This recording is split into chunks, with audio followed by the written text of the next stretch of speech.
trying, you give me up, still you give me more. Currents run away, going off on their own shore.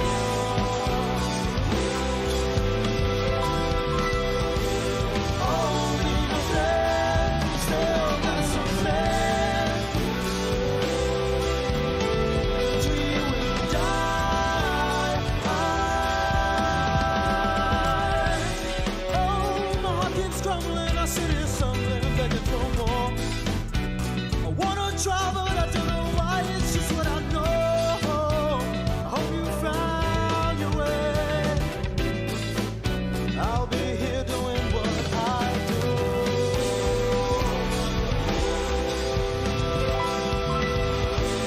Only the flame still got some flame.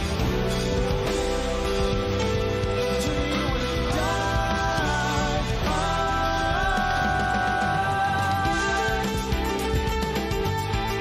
Where we gonna go?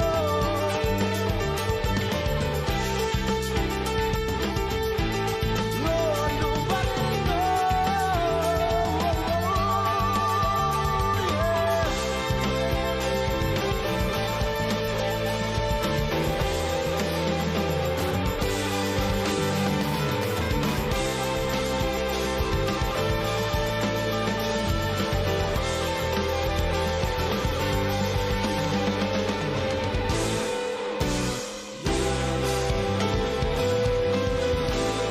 Only the flame still got some flame.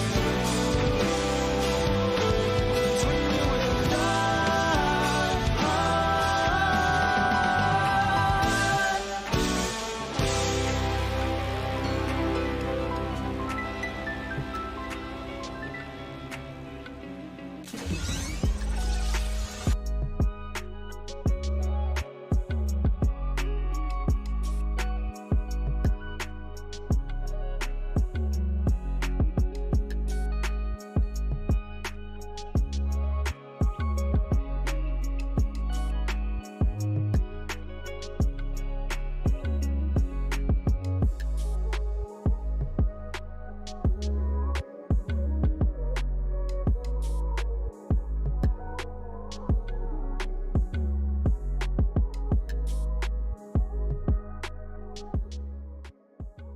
Pull the snacks, yeah. What are you talking about? Snacks and stuff, man. We got a show. What are you doing?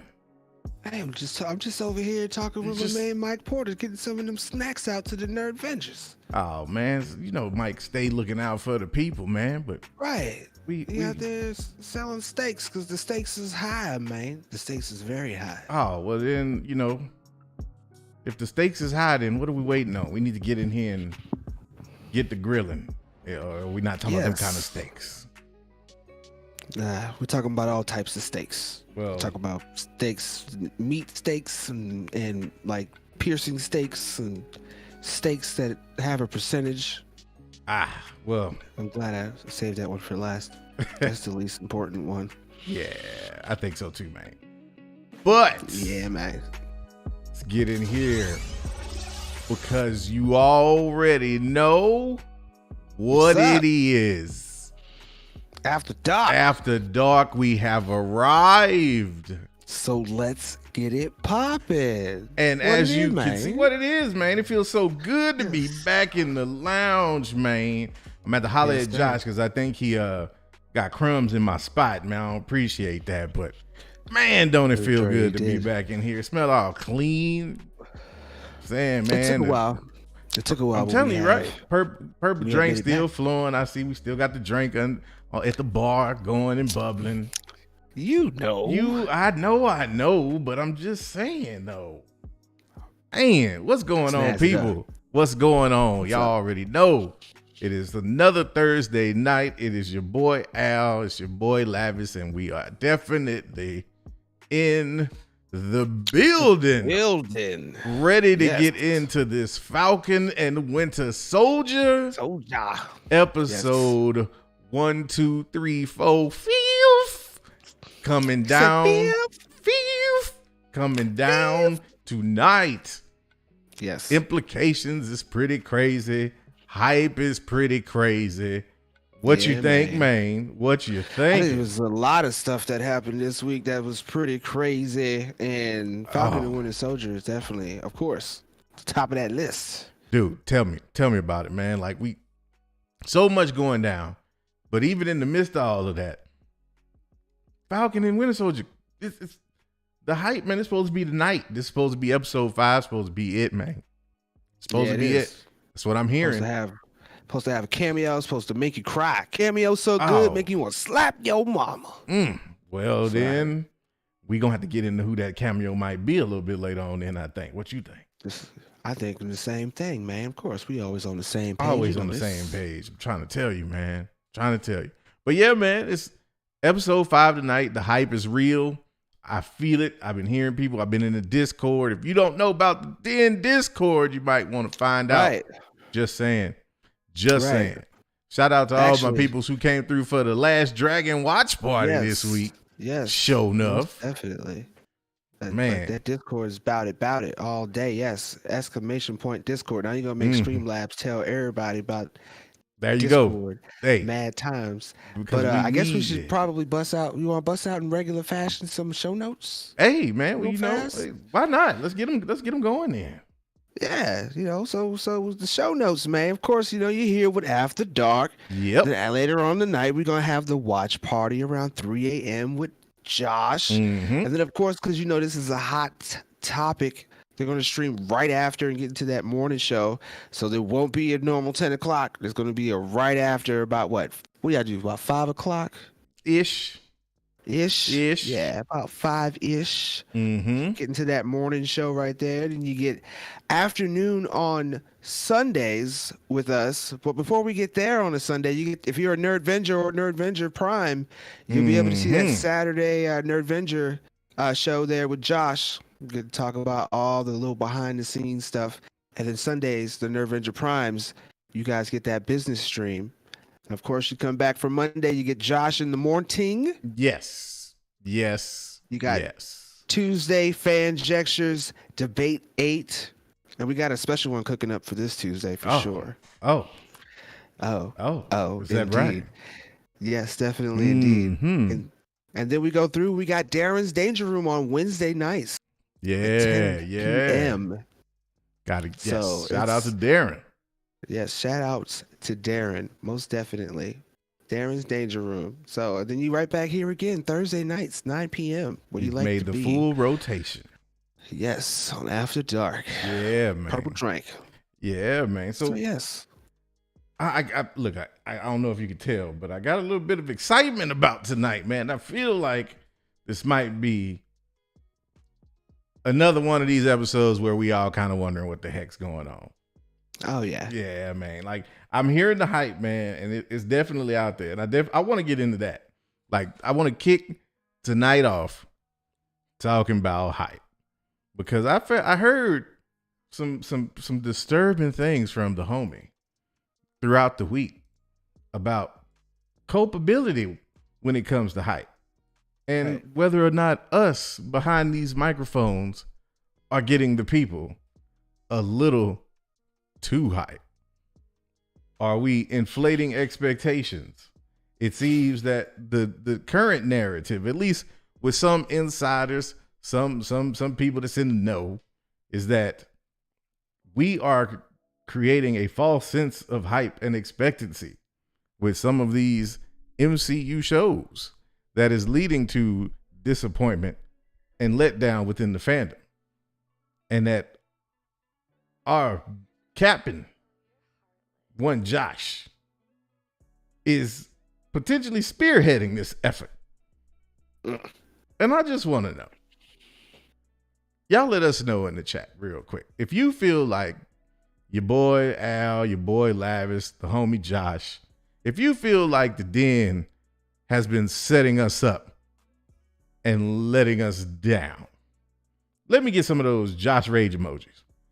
Right. But if you feel like it might have a little bit more to do with White Suge, let me get them White Suge emojis.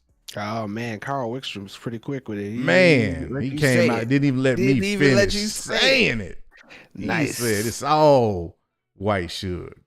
Right. He was like, it's white sugar all along. Yeah, man. Ready to know. I see Michael Oden saying, got a little mixture there, so I think I see where he's going with that.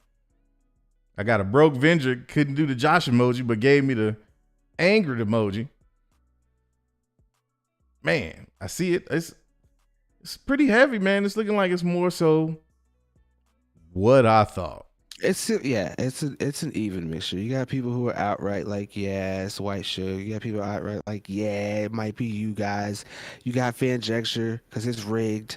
You know, it all makes sense. It all makes sense what we getting out here. But a lot of people are still looking like, yeah, it's FEIGE and it's us, but it's not. And ultimately, if you say it's FEIGE and you say it's us, always remember that you got 3 fingers pointing right back at you. And that's not to say, that you guys are wrong for wanting to fanboy along with us. But at the same time, this is exactly what we're doing. Fanboying. We don't know. We didn't write it. We get to hear some things out in these streets, but sometimes what they put out in these streets is purposefully to knock us off the ledge. Sometimes it's just, it was out there, but they changed it. Sometimes it is what it is. We just report the news, man. Tell them. We the weathermains. Look at us as the weathermains, okay? When we come out there and we tell you it might be 60 degrees, there's a great chance it actually might be a lot warmer. It's a great chance it might be a lot colder. But we put you within the climate in which you needed to be, and at least to have your own mind speculate. So deep. That's so real. That is. I'm Very telling deep and real. Here's my take on it. Whenever you are marketing something, whenever you have a product that you are trying to get the people behind, you go out and you talk your product up. You make your product seem like your product cannot be missed, that you will be having a void in your life if you do not partake in this product. That is the nature of advertisement, to make and invoke emotions in you that make you feel compelled to spend your dollars on said product. Now, there are cases where that product does not meet your own personal expectations. You may point the finger at the product manufacturer and say, it's your fault. Right. And they may respond and say, but nobody told you you had to buy it. But then there's those cases where you have manufacturers that go, dare I say, a little out of their way in order to do what they're doing.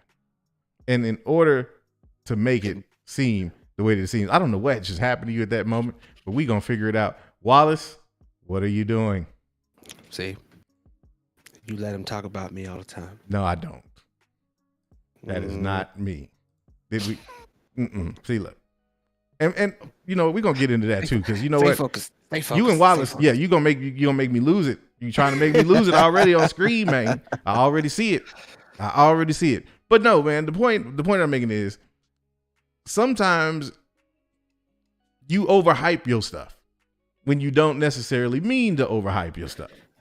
And you set people up to expect certain things from your product that you don't actually get. Now, I don't think that's the case with Falcon and the Winter Soldier. I think that everything that we have been advertised, we have received. I don't think that's the case with this. And I don't understand where this idea comes from with Josh, that Josh is creating a hype situation that is leading people to have lowered expectations or to be disappointed in these shows, because ultimately, right, either the show is entertaining for a person or it ain't. You know what I'm saying?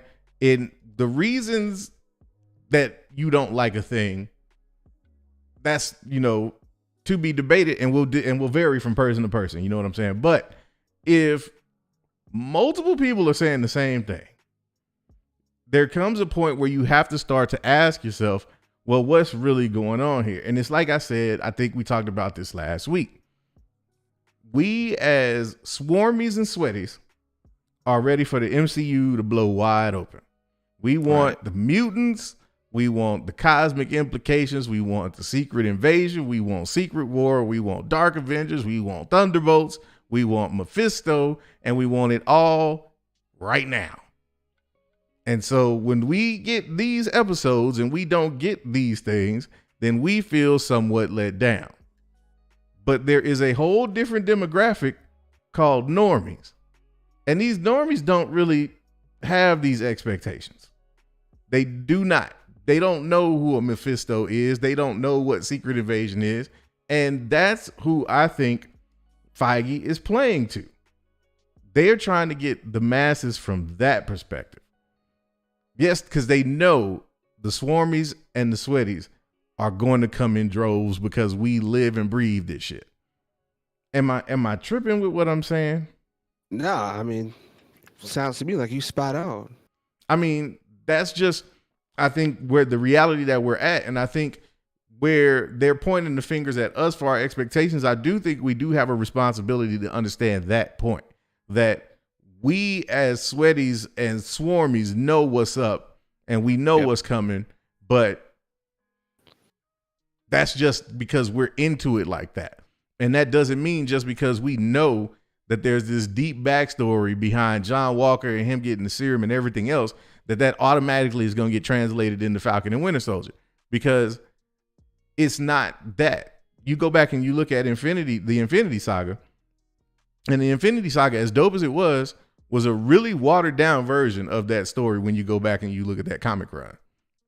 It was so much stuff, so many characters whose roles, like you go back and it was, at the dawn of him getting the stones, it was like you had Silver Surfer basically was the one that landed and let Doctor Strange know what was up. But in the MCU, it was the Hulk, because there is no Silver Surfer in the MCU. So you have to condense these stories. You have to water them down a little bit. You have to simplify some of the plot elements because you are dealing with live action. You are dealing with a fan base that is not as familiar with these characters as a comic book sweaty would be. So that's where, I think the differentiation for us comes from, but that still does not, in my opinion, absolve Marvel, DC, Lucasfilm, or whoever it is from not being somewhat accountable for their content not hitting the mark, if that's the way the general consensus believes it. So, I mean, again, facts, man. I just feel like, before people point the finger at us behind the microphone and say we are causing people to be overhyped and to have inflated expectations, you got to kind of look at it and say, well, wait a minute. Do we have a role in any way in creating those expectations? And were we clear and upfront with what we were doing? Because again, there is still confusion about the interpretation of all of the comments that we got from White Suge about where the significance of these shows. Right. And I mean, somebody can go back and do the research and go find out, every single interview where he mentioned something about the relevancy of these shows. But I think what you will still arrive at is the fact that it was mixed information, because again, he's selling a product. My man is talking it up. He is trying to get people to be invested. Yep.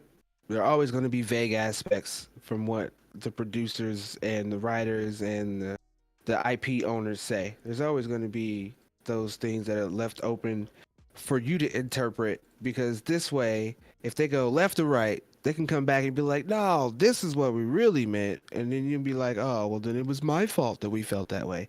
And no, it wasn't. They put you in the proper space. That's all that honestly was.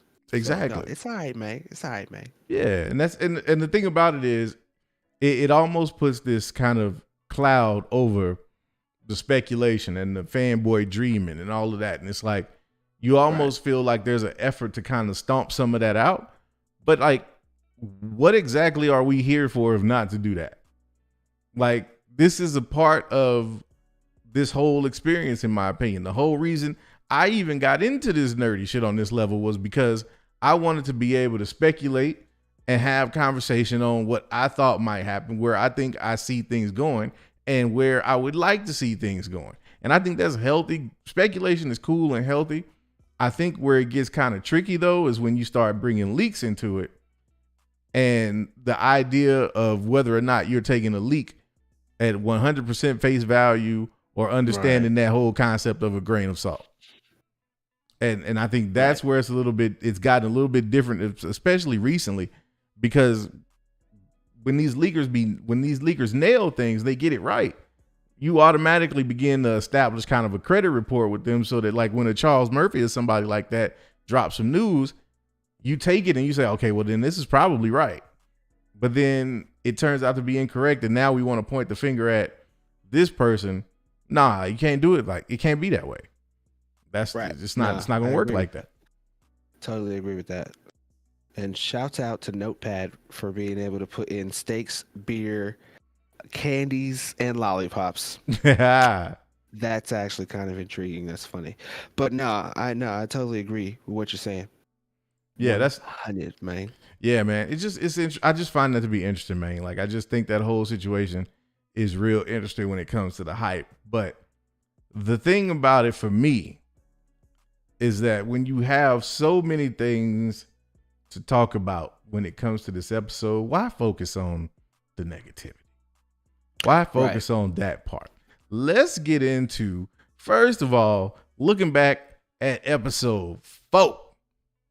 Let's talk about that, because that one left you on an old snap, didn't it, though? Oh, yeah. How'd you feel about episode 4, man?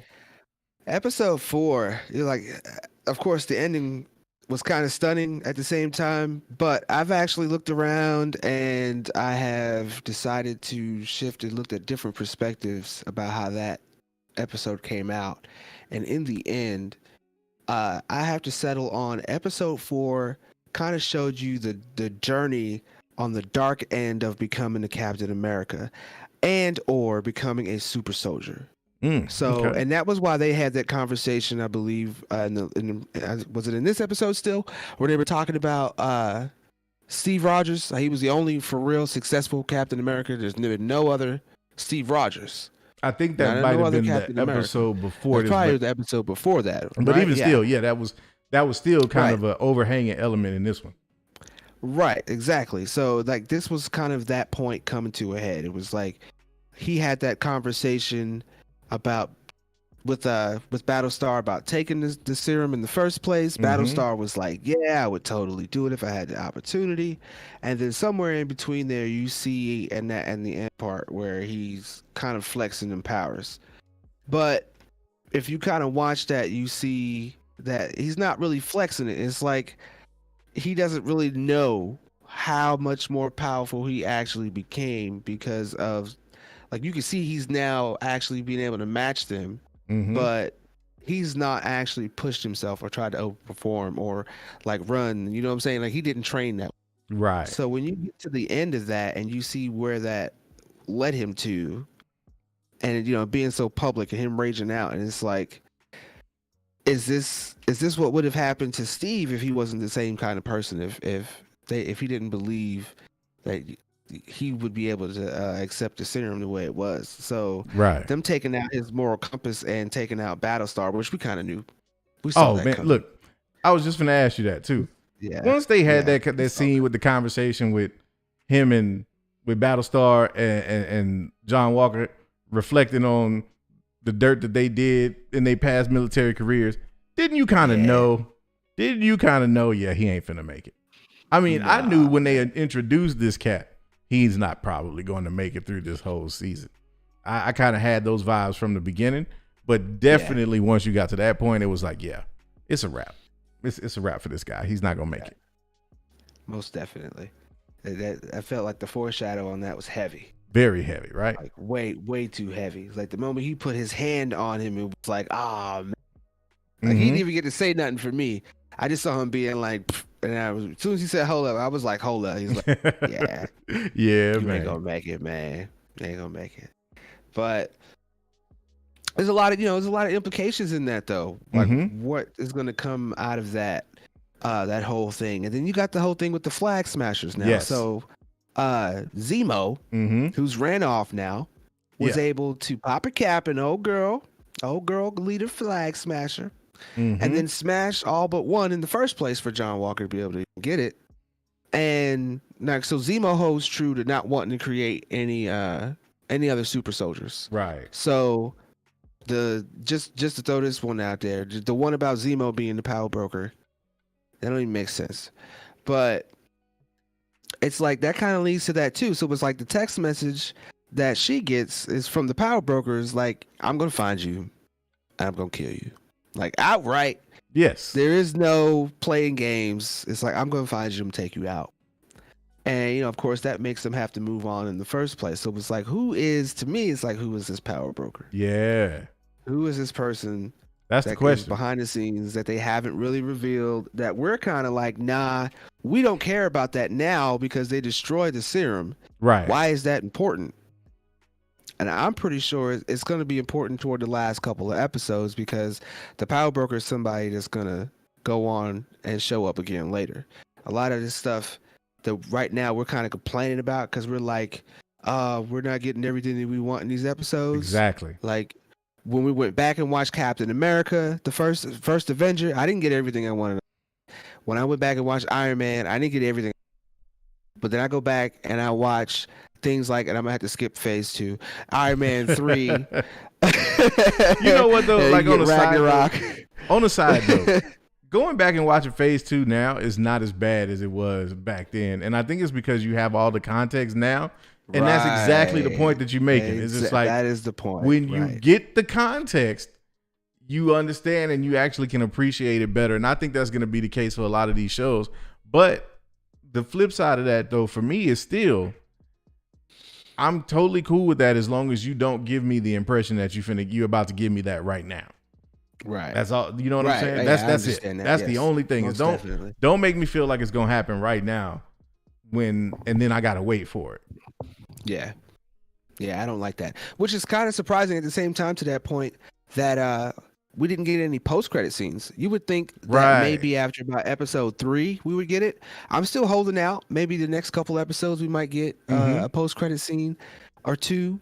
That would be nice. But I mean, to that point, at the same time, these are 3 episodes short of what WandaVision was. Right. They had a little more time to play with that.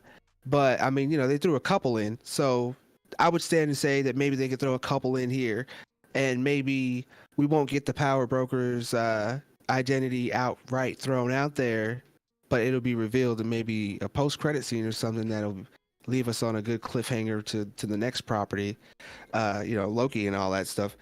But there's a lot of speculation on who the power broker could be. And some of these names and stuff that come up are really intriguing. Like what you got? What I got that we're still gonna save that for later. Okay. Because there's other questions that we need to answer. Well, you teased it up there like you wanted to get into that right now. I know. I had to pull a Marvel boner on you. See, look, that's you know the people are sore, man. I know. But they're still sore from the boner. So you guys got a little jelly on that. There was a little jelly on that. So you enjoyed it. No. Just a little bit. No. Yeah. I know I didn't. The two-way might feel a little differently. So my question then, if we're not gonna go there yet, then let's go back a little bit to, again, I want to talk about episode 4 because I want to ask, do you think going through what we saw in episode 4, do you think that the racial implication aspects, the social commentary, is going to be heavy this episode, or is that going to be kind of a backdrop because we're going to get like all of this other stuff going on in this episode?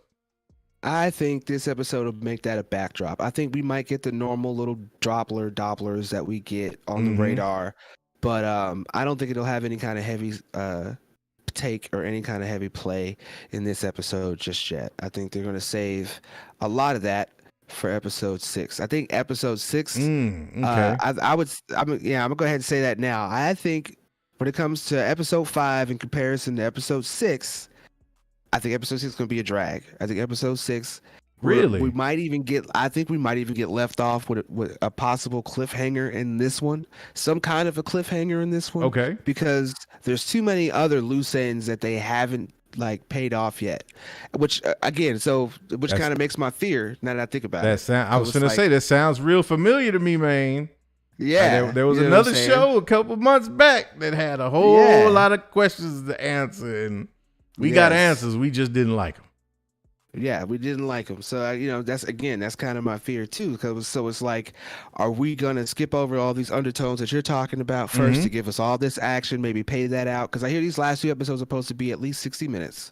Yeah, that's what I'm hearing. So do we, so, when you take out all the extra stuff that they throw in with 5 minutes worth of credits, we're getting like a 52-minute episode, which is 3 minutes longer than the last episode, just so you guys actually really think about it in context. Yep. So we're gonna get somewhere within that on these. We still have to answer some of the smaller Easter egg, or not even Easter egg, some of the smaller problems they introduced earlier, like with Bucky and the old man. Is the old man gonna forgive him? Is he ever gonna tell him? What's the deal with what's going on with that? Is Bucky gonna go back to that kind of life in any kind of semblance to answer those questions, or will he actually, in fact, maybe go dark after going through what he went through with this whole Captain America situation? Then you got the stuff with Sam. Not only are we anticipating him becoming Captain America, but he's also got that problem with the family and the boat and the house and all those kind of banking issues and not getting any kind of income. How are we going to resolve any of that stuff? We got Sharon Carter, which right now everybody's speculating that she could be the power broker, but she's also talking to Sam about, hey, get me the heck out of here, actually. Right. Stay to I'll help you if you help me. So on a little bit, I think, yes, there is an interest there for her to want to kind of find the Flag Smashers, but I don't feel like her interests are fully aligned with trying to get the serum, unless she's working very closely with the power broker and just not saying that, because she does have access to certain things. She gets to walk in and out of places without having to actually fight people. So I would say maybe she's probably working closely with him, and in a league where maybe she can find the Flag Smashers, give him the location, he does his business, he helps her regardless. So now she's got 2 fronts. There's a lot of different things, a lot of different small questions that we would need to pay that off, and there's no way that they're going to be able to do that in episode 5 and then leave 6 to be some kind of breakdown for, you know what I'm saying? Yeah, like, we need to get an episode of action, and I feel like that's why this one's going to be long. Like some of the gripes that we've had with, like, Josh talking about this less than 2 minutes of a fight scene, we might get that extended a little bit more. Okay. With either several fight scenes or just longer fight scenes and less story, so they can be able to use episode 6 to tie it up. So that's what I think. Episode 6, you might just want to be like, okay, I'm satisfied with this episode, and episode 6, I'm ready to sit back and then let's just close this out. I wouldn't mind episode 6 being a closer if episode 5 is satisfying. If episode 5 is not, then I might have to jump on that Josh bandwagon and rage out just a little bit. So just so I make sure that I understand. Yes. You would be cool with episode 5 being the best episode of the season and episode 6 kind of being a soft landing. I wouldn't mind it. Okay. If they did it right. Okay. If they did it right. I'm not saying outright make episode 6 of that way. Mm-hmm. Like, no, I got spread it out to episode 6 too. Hell yeah. But if not, satisfy me in episode 5. Yeah, I'll doubt. be willing to be like, okay, that was a great ending. My hype when I binge watch it, you got to think at the end of it, you're gonna binge watch all this, right? And that's the end game of it too, the rewatchability. If I can get a good little story leading up to a climactic ending to a nice soft landing in the end, I'm satisfied on the story. Gotcha. I don't want to be left with too many questions. Right. No, 100. And I think for me, on this episode, I think I want to see some action. But I'm more interested in the plot development. Like I definitely want to see some action. You know what I'm saying? I do want to see that. But for me, I want to see plot development. Like I want to see where these threads go. And it's not so much that it has to be, this big thing. We got rumors about different cameos and stuff, which we'll get into later and all of that. It's not about the cameos for me. It's not about like shocking me with some kind of plot twist. But the one thing, the gripe that I had about WandaVision was that I felt like we didn't get satisfying conclusions to some of the threads that show intentionally set up. And I feel like we're at the point in this show where are some plot, like not plot holes, but plot threads that we need to tie up. And, you know, but I'll tell you one that I don't think is as big of a thread, and you mentioned it, is the old man and the situation with Bucky. Like, I really don't think that's something that necessarily has to be tied up. I think that might have, looking back at it, that might have been a less than desirable way to kind of give, you know, insight into what Bucky's struggling with, because they did kind of set it up as if that was going to be a plot thread. But maybe that was just a little bit of exposition to kind of further get you immersed in what Bucky's situation or frame of mind is right now. So that's not one of the, a little bit. It's a little misleading, but interesting. They went a little too far into it, showing the flashback of him actually killing his son and then tying that back into that's the dude he's spending time with over this. Like, he don't call nobody. He don't hang out with nobody. The psychiatrist doesn't even know he. Right. But that's in a way. I feel you. She doesn't. So I don't know. They put too much into that to not pay that off. But I do understand and get what you mean at the same time. No, I definitely. But for me, the Isaiah Bradley connection, that to me is a huge plot thread that I really hope they flesh out a little bit more, because it's one thing for us to know he exists and to know that there's a potential that he could pop up later on. But what I want to see is the actual connection between Isaiah Bradley and Sam. And if Sam is ultimately going to take up the shield, for my satisfaction, I would need to see some reconciliation between Isaiah and Sam. Like, there has to be something that, whether it's him giving his blessing, whether it's him being there, or maybe him, you know, kind of urging Sam to take the shield, something like that, or a little bit more information on the backstory with him and his significance, and maybe how he ties in with the government or something like that. But that's what I need. Like, I need to know, and I need them in order for the story to hit as hard as I feel like it can, from just an emotional standpoint, and really driving home the idea of what Sam is having to go through on this journey to accepting the shield and feeling. And it's not even so much to me about Sam accepting the shield as it is Sam accepting the fact that he deserves to represent the shield and that he's equipped to represent the shield. And that's the thing that I think that more Isaiah Bradley content would help to drive home even more. I believe that's totally we're gonna get that. Oh, so you think we will? You think we'll definitely get that? I feel like yes, we're definitely gonna get some kind of conversation between Sam and Isaiah Bradley. Gotcha. If not in this episode, by episode 6. Okay, for sure. Got you. So, and I'm cool with it either or. It doesn't have to be in this episode if it's going to be in 6. But what I don't want to see with this show, and this is what I was getting at when I was asking you the question about what you wanted. What I don't want to see in this show is for 5 to be like the best episode in the series, and 6 to be just, all right, we just wrap this up. Right. You cannot do that to me. Don't do that to me. Like, you've got 2 episodes left to really drive this home. And if you're not going to go the whole blow the world wide open and show us all of the crazy MCU implications, that's totally cool. But don't let this show climax and then fizzle off at the end. Like, that is going to irk me, Mayne. It's going to irk me if we get that, because I feel like, and you tell me if I'm wrong with this, don't you get the feeling like this episode is going to have a lot crammed into it? Yes, that's what I mean. It's like almost like they poured this whole, it's almost like this whole series is riding on tonight. Okay. It's kind of the way it feels like to me, man. This is my little theory when it comes to the next 4 shows. I think the next 4 shows are going to, and you said this as well. You kind of said it's going to do the same kind of thing.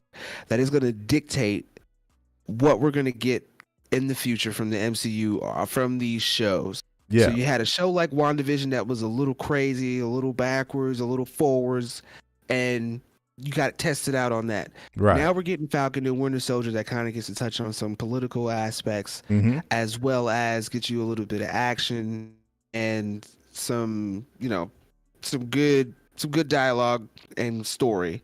Yeah. As far as from a grounded level, Earth's grounded level. Right. Now you're gonna go and immediately be up and out in space, dealing with quantum physics and all types of stuff when you get into Loki, and then that's going to get you familiar with the things that's happening out in space and the cosmic level.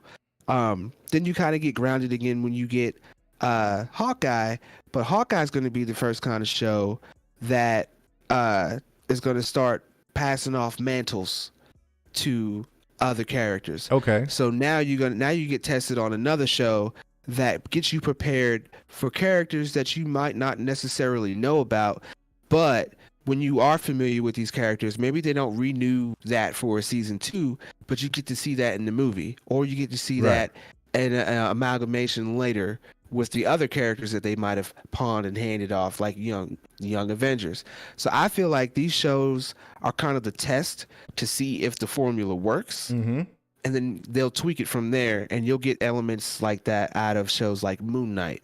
If they ever do a Daredevil show, when She-Hulk comes, Secret Avengers, all those types of things. I'm pretty sure that they have the story written out for all of those, and they're operating on that in the next 5 or 6 years. Okay. But I'm almost positive that, you know, and I think we all could agree that they would learn from their mistakes in the previous shows and tweak those stories as they go, if they're smart. And I feel like they do that because you can't always anticipate that 100% Easter egg. Yeah, there's things you're going to put in there that you want the fans to pick up on, but when you have things that happen like in the Pandy that don't let you do all of that stuff, you're going to make other properties where that pays it off.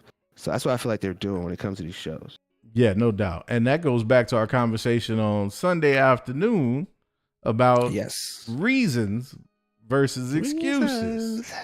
And you know, the Pandy is a reason. It isn't an excuse. You know what I'm saying? And I get that we have our expectations as consumers, but again, that's where we have the power to speak with our wallets. And if you're not speaking with your wallet, then you ain't really saying shit. Like we can have all the conversation we want to about how disappointed we are and how let down we feel with these shows. But at the end of the day, I don't know about you, but I'm not canceling my Disney Plus subscription just yet. You know what I'm saying? Not yet. I don't. You know, now, and again, now, if it doesn't get any better and if I start to feel like I'm noticing a trend and these shows ain't really hitting like that for me, then maybe that's something you evaluate. But where we are right now, it's like these shows, all of these shows that were filmed and created either pre or during the pandemic, we already know that there are changes that had to be made, things that were cut out, you know, concessions that had to be made, plots that had to be altered, everything else. So you know that's what's going on. Like, you know that's the situation. So I'm not saying cut Marvel some slack. No, I'm not saying that at all. But what I'm saying is understand and factor that in, because even if, let's say, Loki don't hit the mark like that, we can't flip out over Loki. Like once Loki goes bad, if it does either, you know what I'm saying? Like we can't do that. We gotta wait and see kind of when they can actually do what they actually wanted to do, what that's going to look like. You know what I'm saying? Right. And so for me, I just want to see this show end on a high note. I don't want it to be like, I would rather it build up and let the finale be not necessarily the best episode, but be worthy of being a finale. Like, don't give me a dope ass episode 5 and then 6 is just, all right, so now let's just show you where everybody's at and let's wrap this up with Sam having the shield and send everybody home. No, I don't think it'll go quite. I would hope it. I'm not gonna say I don't think it will. I'm with you. I would hope it doesn't go quite like that. No, absolutely not. Disheartening for me to want to see how they end, or even so if it just ends with them like, yeah, okay, you know, so this happened. This was a thing now. Right. And that's it. Cut Exactly. and print. Cut Beautiful and guys. print. Beautiful guys. Fabulous work. Right. Yeah. No. No, we don't do that here. We don't do that here. No. I will totally start focusing on talking about something else. I don't think they'll be that dry though. I think in the end, it would be kind of cool if in the end maybe John Walker does keep the shield, but there's another one out there, and Sam winds up getting that, and he becomes a different kind of Captain America. But I don't feel like it'll go that way either. I feel like in the end, after what John Walker did, there's no way he's keeping that shield. Like, I don't care if he goes. I don't know about that, man. I don't care if he goes and helps to end the Flag Smashers. I do not feel after what he did. Like, you got to think about the moniker in which Captain America created. You know what I'm saying? Like, even though Cap did take lives, it was in the name of being a patriot, in the name of being an American doing something right. And here it is, out of nowhere, these people get to witness a Captain America that technically killed somebody with no context. You know what I'm saying? Yeah, he's a flag smasher, but it's Captain America. Shouldn't Captain America take this person in to face justice, not be the executioner of it? You've never really seen him, even when Cap was in that position with Iron Man. And they kind of teased that a little bit, where he had his shield up. It looked like he was about to kill Tony. Like, is he really about to do that? No, he just disabled his suit. So here it is, a person who kind of had that same. But again, this is what I'm saying about the dark end of becoming Captain America or a super soldier by taking that serum. Because I think in this moment, like I said, he's not realizing how powerful he's become now with the serum. Plus the fact that it kind of alters your mentality. Because apparently we see two people in the show who have taken the super soldier serum in some form and become completely warped. You know what I'm saying? So you have Bucky, he was kind of forced to be warped.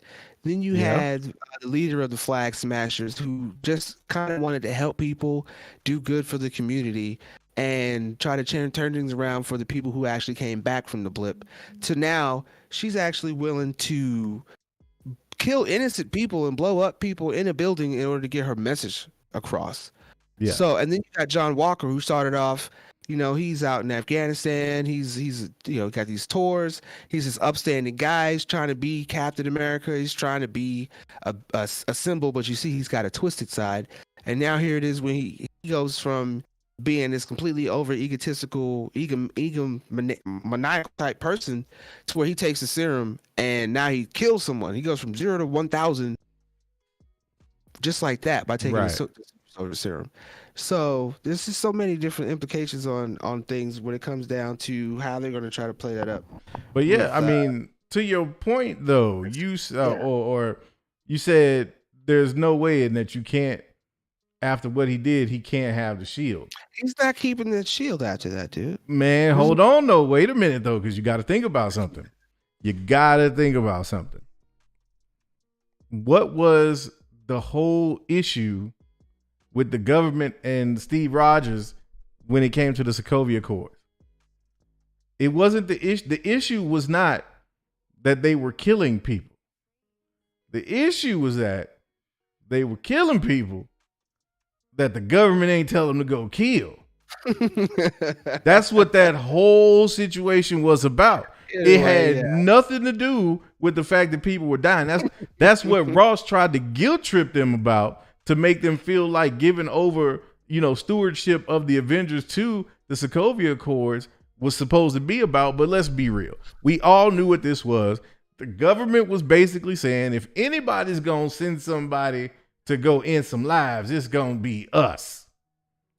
And so if you think about that, and if John Walker is exactly who they handpicked, don't you think they kind of was expecting that this was a possibility? And what do you think they're gonna do? What do you think they're going to do now that they are in the smack dab in the face of this? Public relations spinning. Course. And that's gonna be, and this is why I say, before you say that he's not gonna keep that shield, I can see a scenario where the flip or the twist is that while we're all like, yeah, he's gonna hand that over, he may even feel like he needs to hand it over. But the government might be like, oh, no, you don't. You're still Captain America. To your point, though, I don't feel like it'll be the government who says, no, you don't have to give up that shield. I think it'll be someone kind of in league with the government in ways. Yes, but exactly. Totally be your boy. Yes. You see what I'm saying? Like, this is the path. This is the way, my man. That's what I'm saying. I'm not even talking about. And then the reason I feel like that, too, is because of the social commentary aspect of it. And how very nuanced would it be for the base of the underlying story to be, here's this guy who just did something that we all agree Captain America would have never done. And while even he knows that what he did was out of line, the people backing him are still like, for the sake of appearances and the sake of agendas, like, nah, bro, we doubling down. You are captain. We got you. We will clean this up. Yeah, I think they will in ways, but I don't feel like that leads to ways for him keeping the shield. I feel like that leads to ways for him to kind of become a different persona for them somewhere else. Because now that they see that he's actually been affected or have taken, because did he get any kind of government clearance to even take the super soldier serum? Did he report that he even found it? You know what I'm saying? I don't think that. Here's the, he was a normal man. But here's the thing, though. Here's what I think we missing. They ain't gonna give a shit because it's the government, and that's the whole like I said, point. In ways, I think it'll be a situation where John Walker himself ends up either realizing that he ain't built for it, or like we've seen kind of teased that Sam and Bucky show up and they like, nah, well, let me get that up off you. But I don't think that's going to have anything to do with the government saying you can't represent Captain America. You cannot be Captain America anymore. I think they're going to double down and be like, nah, you did everything that you were supposed to, and we're going to make sure that the public sees it that way. And even he will know that's wrong. But he's still, because of his conflict, he's not going to give it up. And that's when Sam and Bucky are going to be like, hey, bro, let me come get that up off you. I feel like there's some kind of way they have to pay off Falcon having the shield. That's something that they've teased since the beginning, of course. And 100%. You see more in these recent trailers. I see that going. Of course, I see it going my way. Of course, there is plenty, and I see the cobblestones leading down your way as well. But when it comes to that, my thing is, and this was a question I had for you. When it comes to John Walker, the reason why I feel like he won't become or stay Captain America is because he has many other aliases that they can turn him into. Sure. He can be, and most prevalently, we're looking for him to become U.S. agent. Right. So I feel like if they, to agree with you, if they do keep him as Captain America, he'll be the U.S. agent version. That's not really, he's not the public eye Captain America. He's not the dude that's out there like, hey, I'm here to save lives. He's there to do the job. So when you see this person show up, this U.S. agent show up, you don't look at him like Captain America. So to agree with you, I feel like maybe they would go that way. But we've also known that they've heavily kind of said that this show is very heavily known to tease the Thunderbolts. Right. And with the serum and everything, kind of already, I can see where the story would fuel the Thunderbolts, but we've not got too many things that would lead to them creating this team just yet. The events that are happening could kind of say, yeah, we have at least 3 people in this show that are candidates for the Thunderbolts, with Falcon, with Winter Soldier, Zemo, and of course John Walker. All 3 of them could be recruited to be on the Thunderbolts. But my question to you is, if things had gone right and we had gotten Black Widow when we were supposed to get that movie, do you feel like that would have fueled this show even more? Because we were supposed to get this show back in August, and then of course Black Widow before that, to give this show a little more context. And in that show, of course, you get more of Thunderbolt Ross, and whatever his plans might have been, and that also would have teased more into the the super soldier, the weapon plus, weapon X type stuff. So do you feel like when we watch Black Widow, do you think it'll give this show more context, or do you feel like this show is just it's given enough by itself? I guess that's the question. I think this show is going to have the context it needs kind of by itself.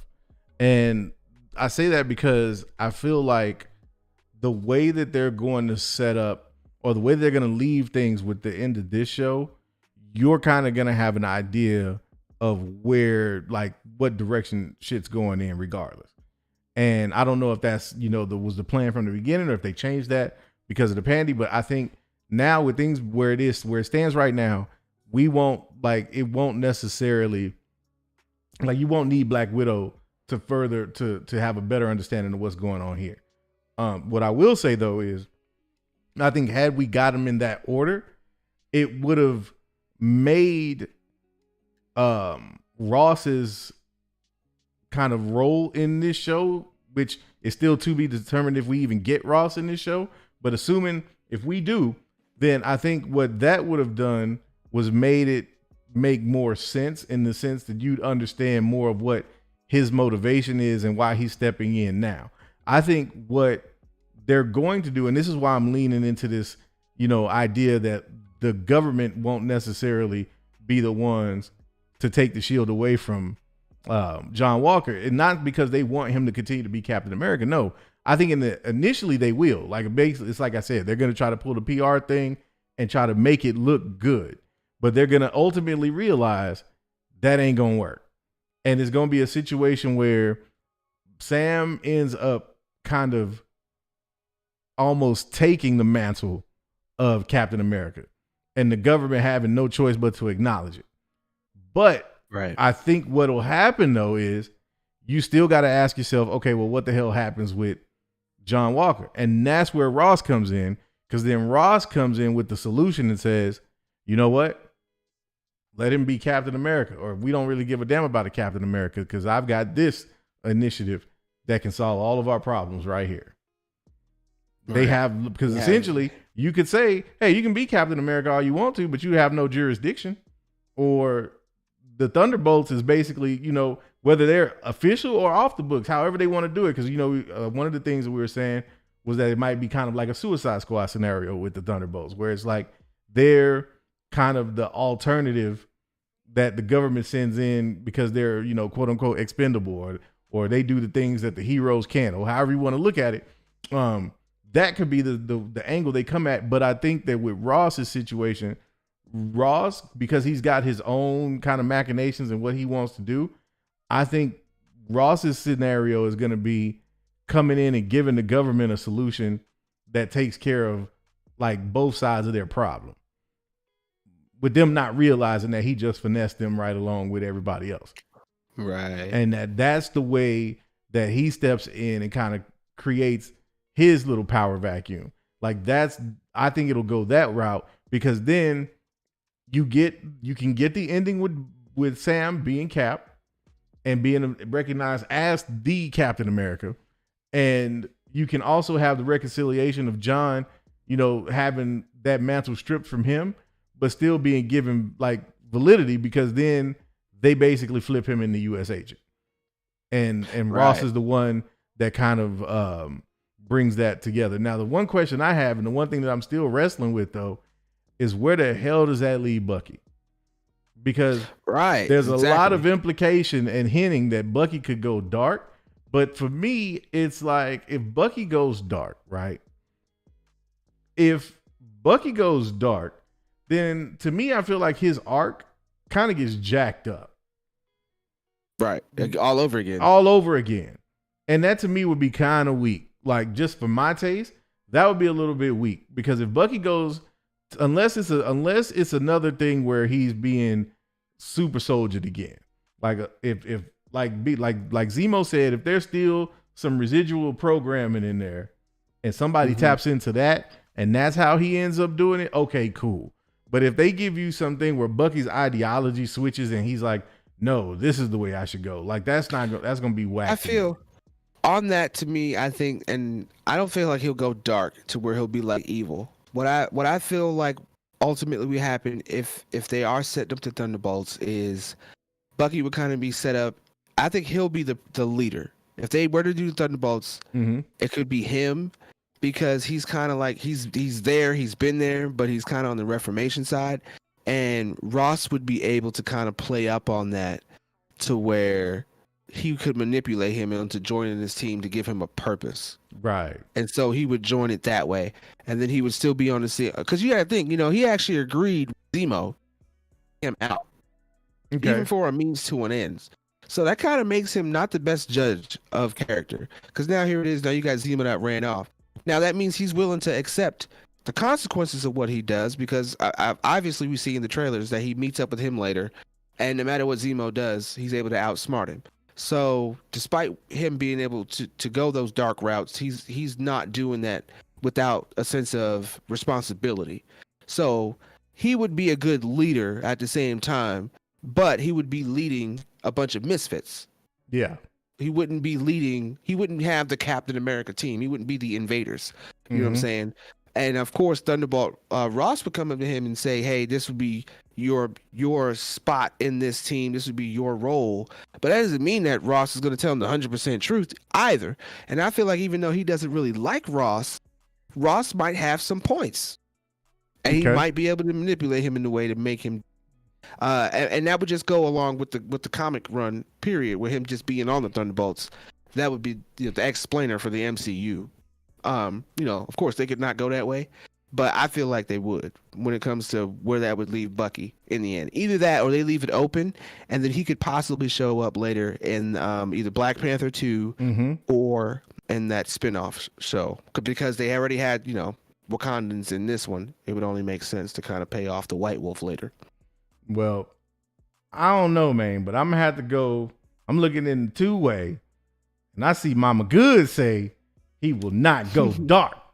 So I'm going to go with Mama Good and say she owns something. I don't think Bucky going dark, man. I don't think he going dark. Exactly. And while we at it, let me get some purple heart emojis in the two-way for Mama Good. What's up, moms? What's good? Hey, Mama. Man, that's twice in a row, man. Look. Hey. Love it. Showing up. Love it, man. Love it, man. I love it too. My mama's people. Yeah, that's what's up. That's my purple heart. Well, since I claimed you as my brother from another mother, then kind of she not just your mama. It's like Friday. She like both of ours. Right. She like both our mamas. She like both ours. That's why we over here on good behavior tonight, not showing out. Right. I see it. I see the emojis in the chat. Boy, I appreciate y'all for that one. Yeah, man. Yeah. But that's dude. Definitely.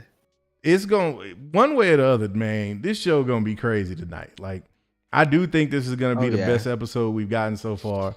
I think that we haven't even gotten into any other rumors.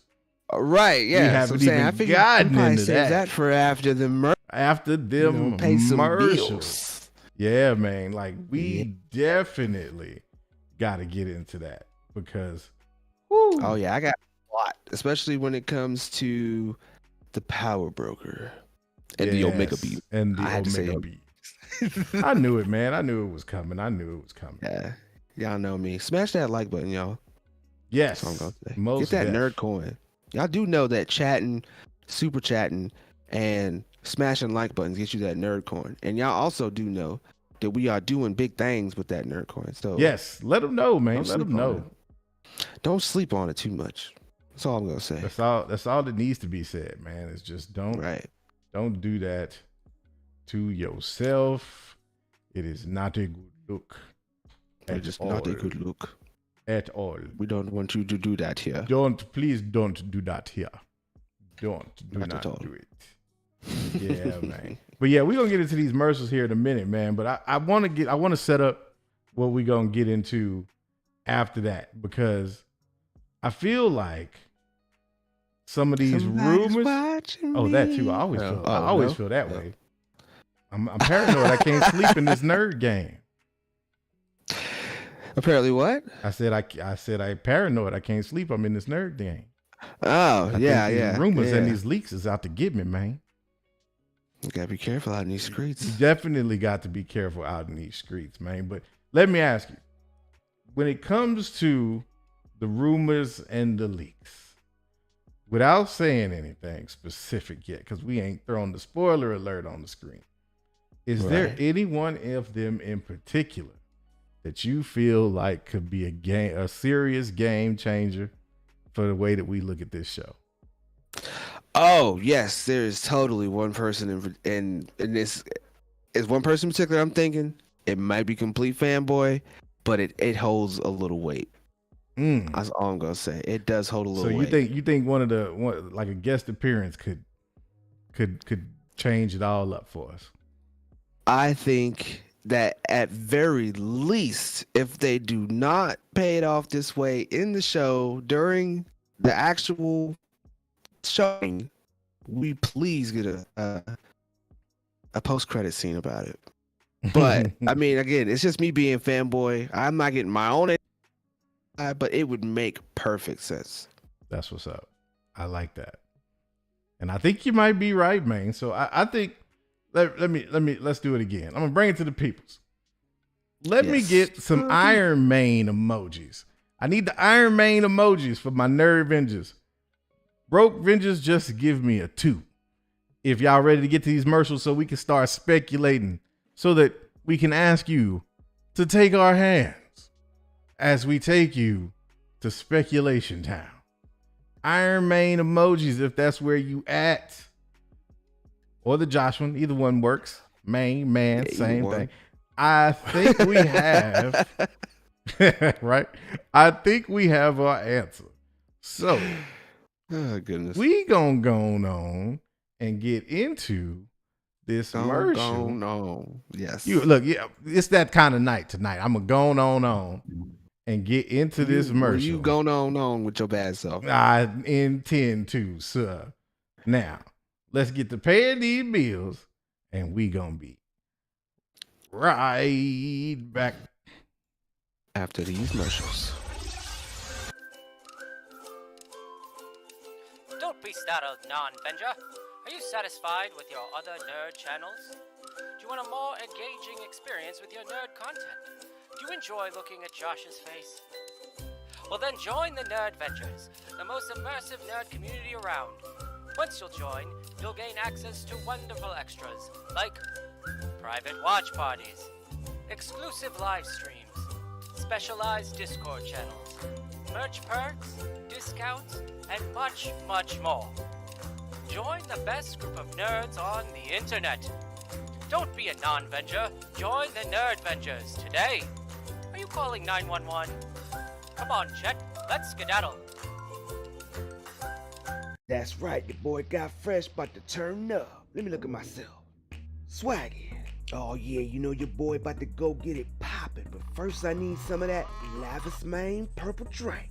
Turn up. Let me grab these keys and then I'm about to turn up. What it do, neighborhood?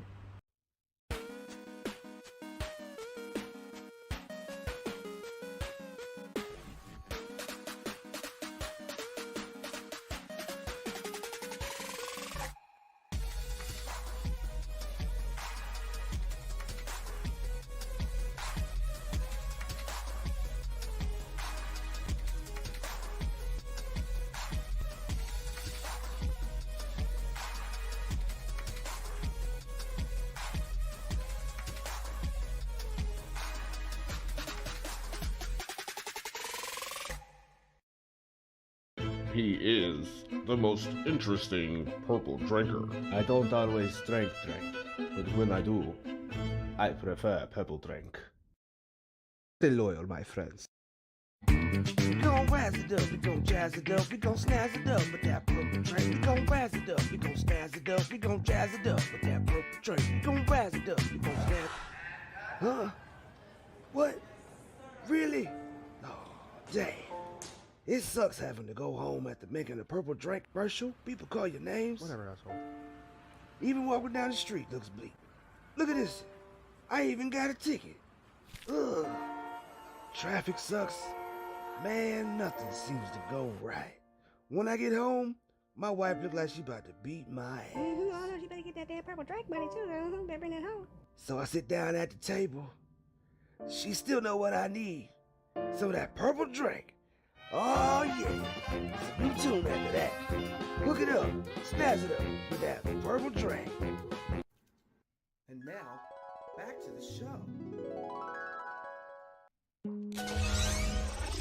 Oh yeah. Gotta enjoy the commercials. Got to love the commercials. Gotta love the commercials. You know what else you got to love? Tell them.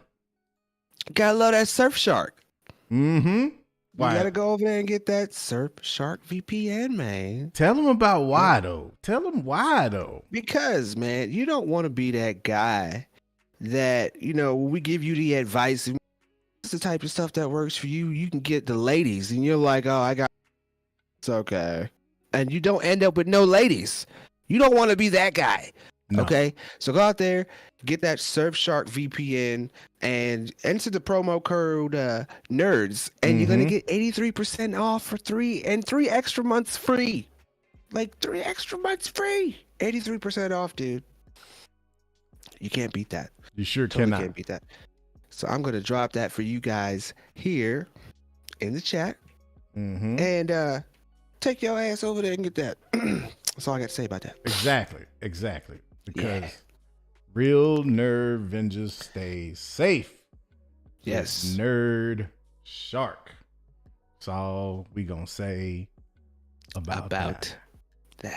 Now, we got some potentially spoilerific information to get into, but before we get into all of that, we got a couple of things, man, that's non Falcon and Winter Soldier related that we wanted to touch on tonight. Yes, there was. Am I right in saying such? Yes, you are. Like the case of the Mondays, you're right. That's it. Love it. So, like, what we got, man? What's out there? Love it. What is the streets talking about these days, man? There was a little bit of some Moon Knight footage that I got to see that dropped on Twitter that I thought was pretty dope. And I'm not. Yeah. You say Moon Knight. Well, I say Moon Knight. And what kind of Moon Knight information is we talking about, though?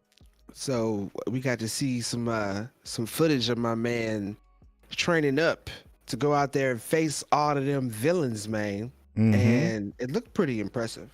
It totally looked. Should we let the people decide how impressive it looks? I think we should let the people decide. We should let the people decide. Cool. Let's get over here.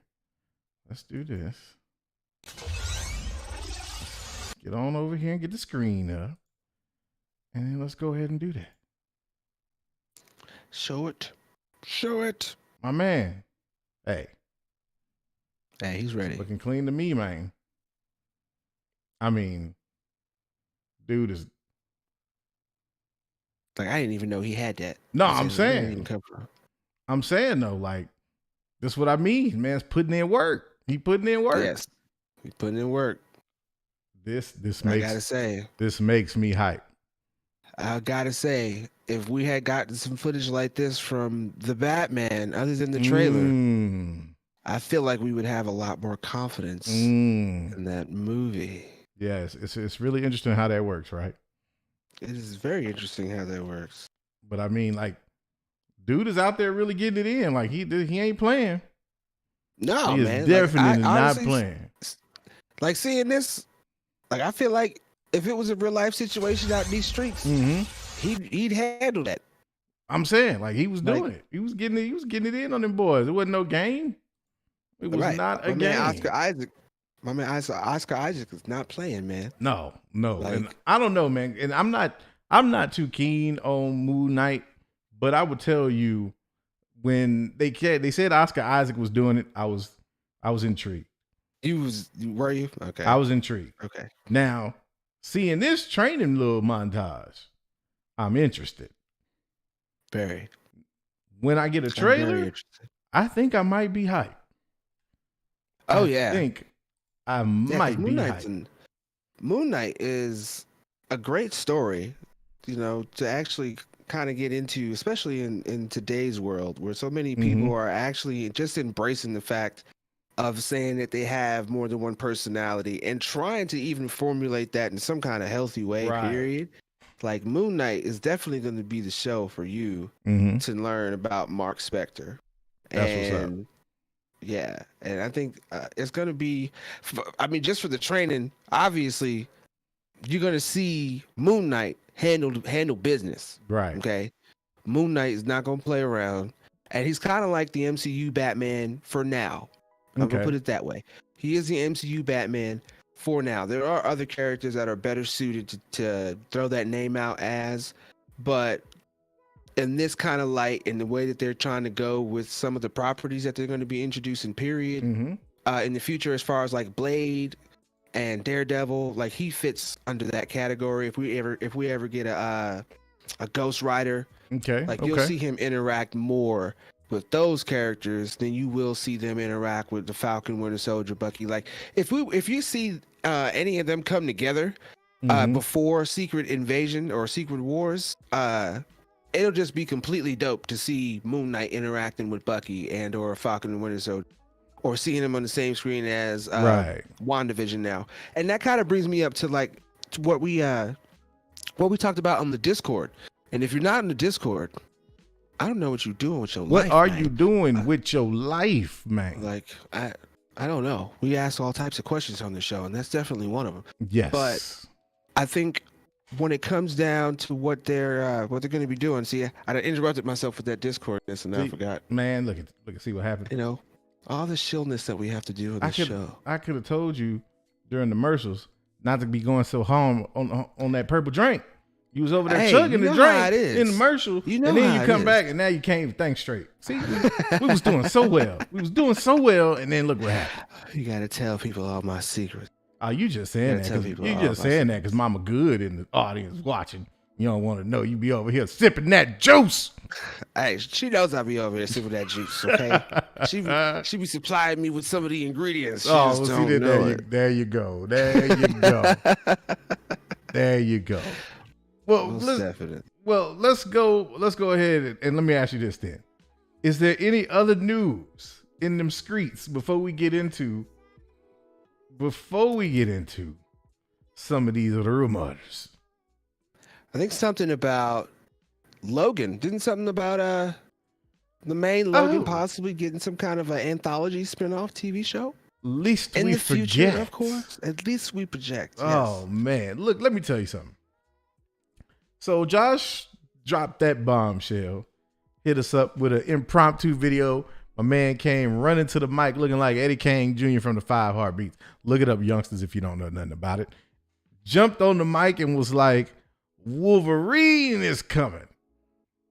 And might be with Cap in an anthology series for D+. Let me just say this, people. If we get Wolverine in his own show, I'm going to need all y'all to put White Suge back in his proper place at the top of the mountain. Because it's been some real slick talk about the MCU and about the homie. Some of it even coming from us. I ain't even gonna lie. We've been up here talking, really trying to ask questions of what's been going on with these shows here so far in 2021. But if we get Wolverine, I will do what they call shut the hell up. I won't have nothing to say because, man, can you imagine? Can you just imagine? Yeah, we spoke about this the other day. And there was a couple ways I thought that they could even incorporate Cap. I don't think I would like it. I'll put it that way. I don't think I would like the show to just be focused on trying to make it about him and Captain America. If that's the premise of the whole show, I don't like it. I'm gonna be honest. And I talked to you about that. And I told you what I think they should honestly do is, go ahead and episode with Logan and Captain America, but plug it in like right after they rescue Bucky right after Cap goes in to rescue Bucky and has that first interaction with the Red Skull. Then they come marching back through with the whole band, and and connect. I say Logan, make that connective tissue, man. And I don't think it has to be. I don't think the show would necessarily be Cap and Wolverine just throughout. Like I don't want to see a Falcon and Winter Soldier with Wolverine and Cap. I don't think that's what they mean. Yeah. But what I would love to see is exactly what you're talking about, in a sense where maybe that's where the show starts, is with the whole situation with Cap and him coming rescuing Bucky them and coming back, and you see Wolverine is there, and kind of, or you find out that he was there on the side, like kind of in the mix the whole time, and then we kind of follow where he was going during that whole thing and where his path has kind of led him, and we go that route. And then maybe in that small little window between, Cap going into the ice and waking up, or before that, I'm saying before he wakes up, but that small little window between him rescuing Bucky and going into the ice. If somewhere in there, maybe you get a couple of different interactions with him and Cap at that point, to the point where then when you fast forward to now, or you fast forward to, unfroze Cap, defrosted Cap, and Wolverine is like, yeah, I know this cat. I know this dude. And that's kind of where it picks up from there. That would be dope AF. Because, yes, speak on it. Yeah, I think to your point earlier, what you were saying about the normies and the people who really don't know about them, you always got to keep in the back of your mind that people don't know who Wolverine is. Right. And that kind of reminded me of what my point was earlier. Listening to what the conversation was on the Discord, hearing from people like Krim and Trod, and hearing that, okay, so like we had this conversation, I think, a couple weeks ago. Okay. Where we were saying, like, people don't know these characters, but now they took these B-list characters and they gave them their own show, and people are starting to resonate with them now. And hearing that conversation on Discord, there was like that at first, no, they weren't on the train of having Sam as Captain America, but watching this show, they're like on that bandwagon now because they can see it. And so trying to have all these shows coming out, like, to me, I think if you want to try to make a good balanced show, you have to always consider those who may be out there who are interested but don't know anything about it. So I would like to see a very well-rounded show, like you were just saying, tie things in certain ways to where it's still canon to the rest of the MCU, but it's still showing how and where Wolverine came from in the first place. It's how you got to do it, because obviously that formula is kind of working. Yeah, but it's also, but we also was complaining, saying it was getting kind of stale for us. So now, let me ask you this question when it comes to Wolverine, because you mentioned that normies don't know who Wolverine is. There's a possibility. Do you think that Wolverine could be an exception to that rule because of his his existence in the X-Men universe? I would say Wolverine is he is a potential Batman character. Like, I don't know what it is. It's like when kids are born, there's two things that they know innately, and that's McDonald's and Batman. Like, I don't know what it is. Those things are in there. It's just what it is. So Wolverine is a very close second to that. He is a household name. So it is very rare that someone didn't have something in their home that made them ask what it was, and that answer to that question was, that's Wolverine. No doubt. But there is still that possibility that you would be shocked to hear that some people in their 20s, 18s, and their mid-teens, like, just never have heard or have been explained to what Wolverine is. I totally get that. And this is the crowd that they're trying to get to. Totally get you. But my thing is, my 13-year-old knows who Wolverine is. Now, granted, her daddy is sweaty when it comes to this movie stuff. So that notwithstanding, I feel like there's a few characters, very few, and Wolverine is one of them that I feel like he's so transcendent just based on the fact that, like, he's one of the few X-Men universe characters that stuck, if not the only. You know what I mean? Another one, I guess you could put in that same category, but not as much, would be Deadpool. Like those are characters where people know who they are as soon as you drop them in content. Because one of the things, and I think Ryan Reynolds did this and Hugh Jackman did this. I even think that Henry Cavill kind of did this with Superman. Is they kind of gave you a version of that character that you from that point forward will associate with that character. Like with like to your point, like Batman, we get a different Batman, it seems like every 5 years. And everybody accepts it because for the most part, they usually nail that casting. Like you're like, okay, that's a believable Batman. We might even be skeptical like I was with, Ben Affleck, but I came around once I saw him as Batman. I was like, okay, I can believe that. But there's certain characters where it's like, I don't care who I see play that character, I'm always going to think of this person. And Wolverine is one of those where everybody thinks Hugh Jackman. Now, that's not to say Hugh Jackman has to be, the Wolverine that comes, because I don't think it will be. But I think Wolverine is on that level to where if you tell normies that they're doing a Wolverine show, normies are going to be like, oh, snap. They might not know, the significance of doing Wolverine in the MCU and the Weapon Plus program and him being Weapon X and all of that and understanding kind of where he fits into some of the stuff that's already taking place. But they will recognize the name in a way that will get them excited for that show if this actually ends up being a reality. And that's the thing for me that I think would be a brilliant move on the part of why he should is Wolverine is right now you're in a pocket of the MCU storyline that you tell them where Wolverine dropping in would be perfect, in my opinion, because there's so much stuff going on that he could connect to on an ancillary basis. Like the whole thing that's going on with Falcon and Winter Soldier and the Weapon X program or the Weapon Plus, the serum and all of that, the whole thing, he could fit right into that. And they could make it. And I think Josh talked about this also. They could make it a scenario where Cap was the first of that, and they had the Weapon Plus program all the way up to version 10, which was Wolverine.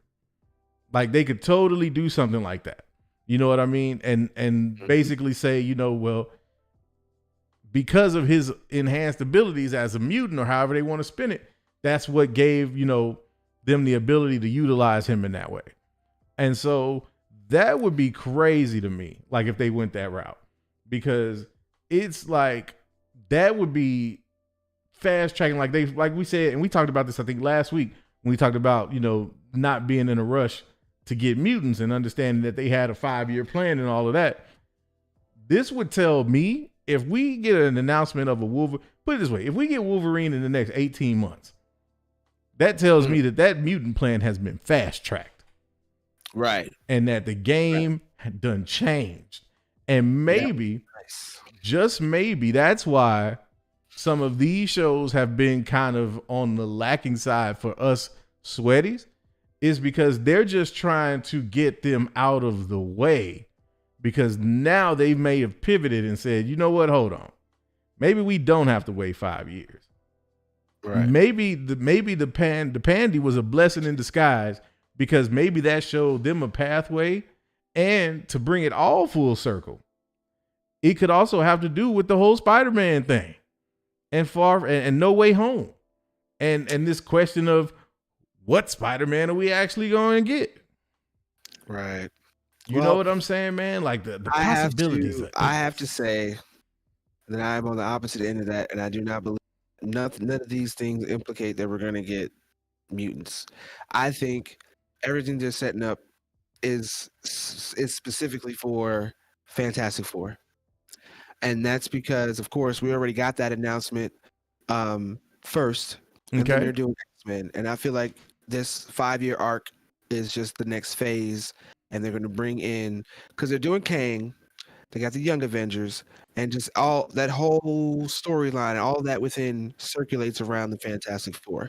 And I feel like when it comes to Kang, and when they finally, because he's supposed to be an Ant-Man, but I don't feel like Kang the Conqueror is going to be an Ant-Man as the complete big bad for that.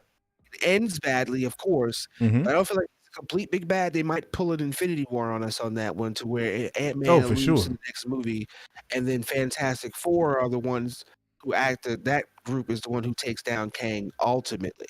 Right. Maybe not permanently, Maybe he runs off somewhere, goes to hide somewhere, whatever the case.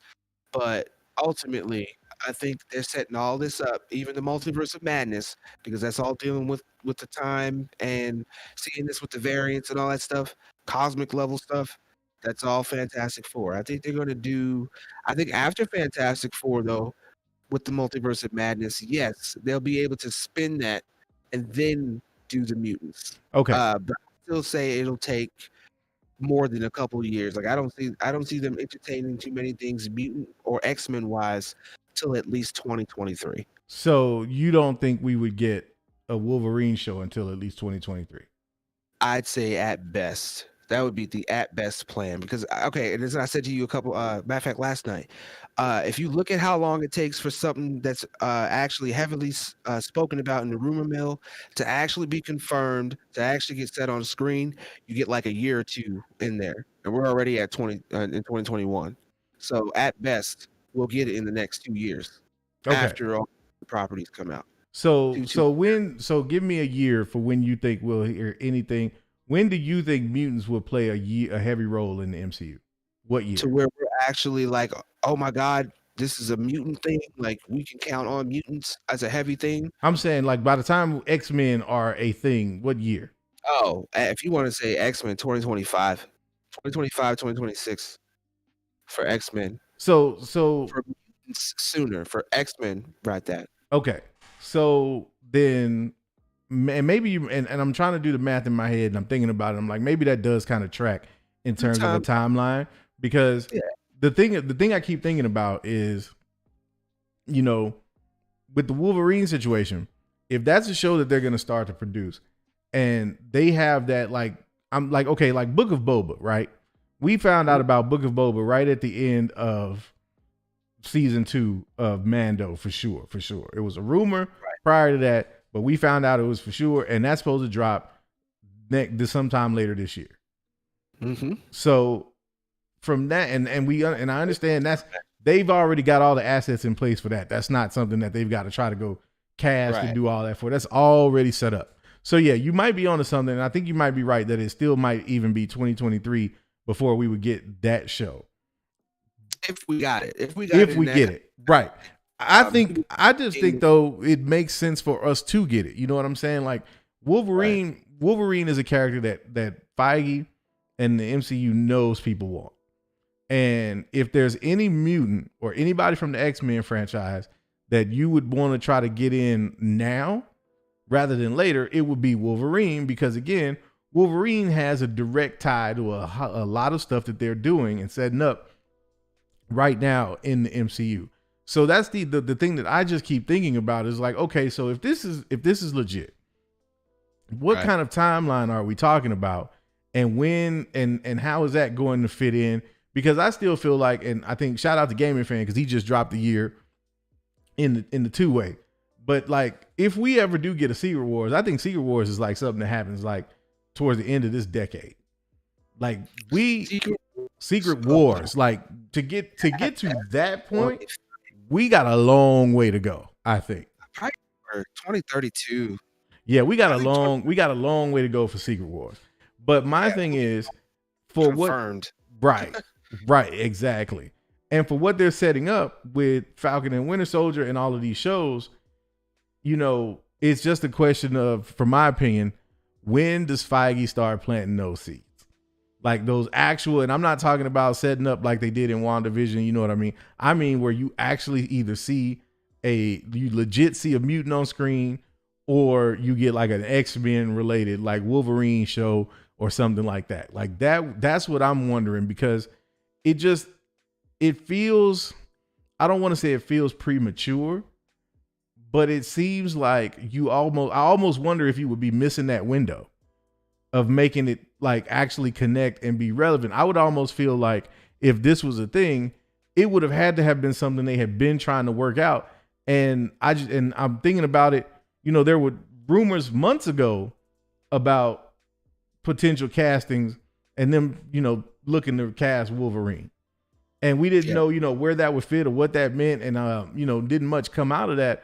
But I'm always, when it comes to this speculation and these rumors and stuff like that, man, I always feel like there's where there's smoke, there's fire, of course, but some of this stuff we get like bits and pieces of because that's all that's known. And then as more of it starts to trickle in, we realize what's really good. And then by the time we get the official confirmation, that's the point where they've already where the studios have decided they're okay with that being leaked or that being revealed already. So thinking about it from that aspect, though, we're at the point now where at least somebody is speculating there's a Wolverine show coming. So that would, like, from that aspect, I'm like, okay, well, hold on. Where are we? Like, if that's coming out now, and if we would, let's say, within the next 6 to 8 months, 6 months to a year, get an announcement for that show, then that means that was in the books. They were planning that already. So then again, to me, that means they've sped up their mutant timeline. Because how long can you have Wolverine exist in the MCU without mentioning mutants and without mutants playing a role? Okay, so here's why I think the wordplay kind of comes in, and why I've even been saying it that way. And this is why I answered that question that you asked it. I don't think we're going to get X-Men until about 2025 or somewhere between 2025 and 2027. Mm-hmm. I feel we'll get mutants as soon as maybe She-Hulk or so. Okay. Like, they're already kind of laying Easter eggs, but just throwing Madripoor in there. Like, they're doing the groundwork now behind the scenes. It's just that what you're getting out of it, Madripoor, the part of Madripoor that we got out of it was not what we wanted when it came to mutants. Right. But it's still canon to mutants. Oh, yeah, well, of course. You know what I'm saying? So they're doing the little groundwork and stuff now. And like I said, for us sweaties, we see what they're doing because we realized it from the last 10 years of what they did. The formula is not going to change that much. But yeah, I think, I wouldn't be surprised if we got a Wolverine show that had nothing to do with X-Men within the next year or two. Gotcha. But for us to get something that was completely indicating that we were going to get X-Men sooner than that, I would highly doubt. I feel like they would put their energy, like I said, into making the first family, Fantastic Four, a thing, and rehyping that, because they got long battles and long ways to go on both those properties, and it's not even their fault. Oh yeah, bad part about it. Yeah, you know, they definitely got some ground to make up. Yeah, no doubt, no doubt. So I think that's why they projected that. I don't think anywhere in this next 5 years is what they mean by we're going to get X-Men. But that doesn't mean that at the very end of that 5 years, all of a sudden they slap you in the face with X-Men. No. You know I totally get what you're saying. Totally get what you're saying. Yeah, they're going to establish mutants first, then you will get the X-Men.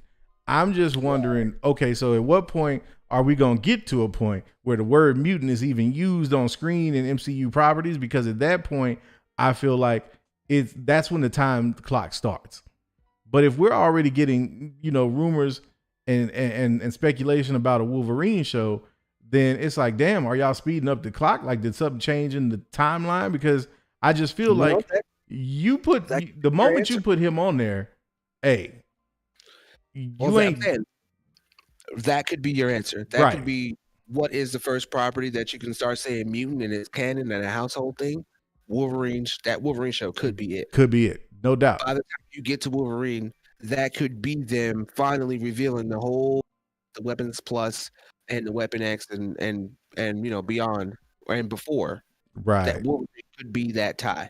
So if we got that in the next year or two, that wouldn't surprise me. It would surprise me if they made the Wolverine show. What would surprise me is you got a Wolverine show where he's with Professor X and the X-Men, and they're like going back and talking about his origin or something like that. Like something like that would surprise me. Oh yeah, because that's been number one. I'd feel like that's stale as hell because they did that already. Right, of course. I'm just throwing the general idea out there. But what I'm saying is, for you to make it canon with the X-Men in any kind of way within these 5 years would surprise me. But to make it where this is just a Wolverine thing, a mutant thing, that would make sense. No doubt. Totally get you. Well, yeah, either way it go. Wolverine show, yes, please. Yeah. I know that much. I know that. I will take it gladly. And you know what else I'd take? Speaking of, some dope ass cameos tonight, man. Rumor has it that Falcon and Winter Soldier episode 5, number 1, that we might have to get the Kleenex ready because it might be some tears. Now, let me ask you about that before we get into the speculating on who might show up. What do you think could be this whole tear jerking situation? Like, what could we get tonight that might have us in tears, or at least trying to wipe them away before they get too bad?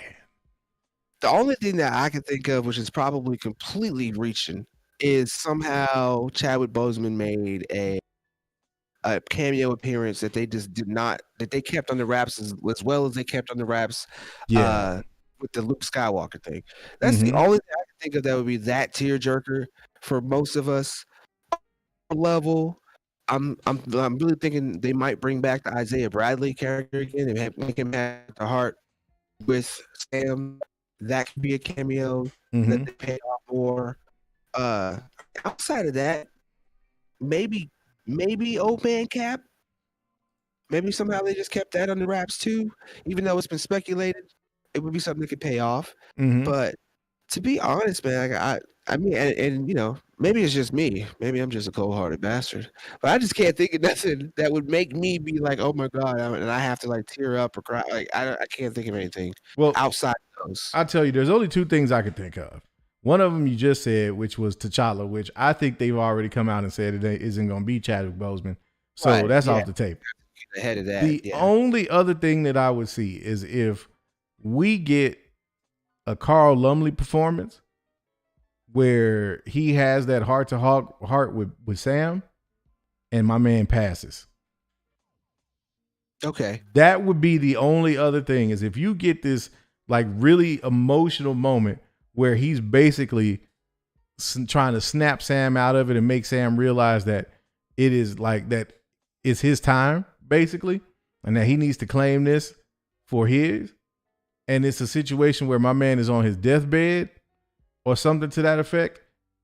That's the only thing I can think of. But I don't even think they would go there, because it's like, why would you? I don't see them getting that dude off of. I don't see them killing him off like that. No, I just don't see it, man. Like, if you kill off now, granted, you could still go back and do, you know, some stuff with him as a younger version. They could cast somebody as a young Isaiah Bradley and do a whole thing with him later on down the line. They could totally do that. Yeah. But man, that with Patriot with Elijah Bradley, right? Yeah, there's opportunities there.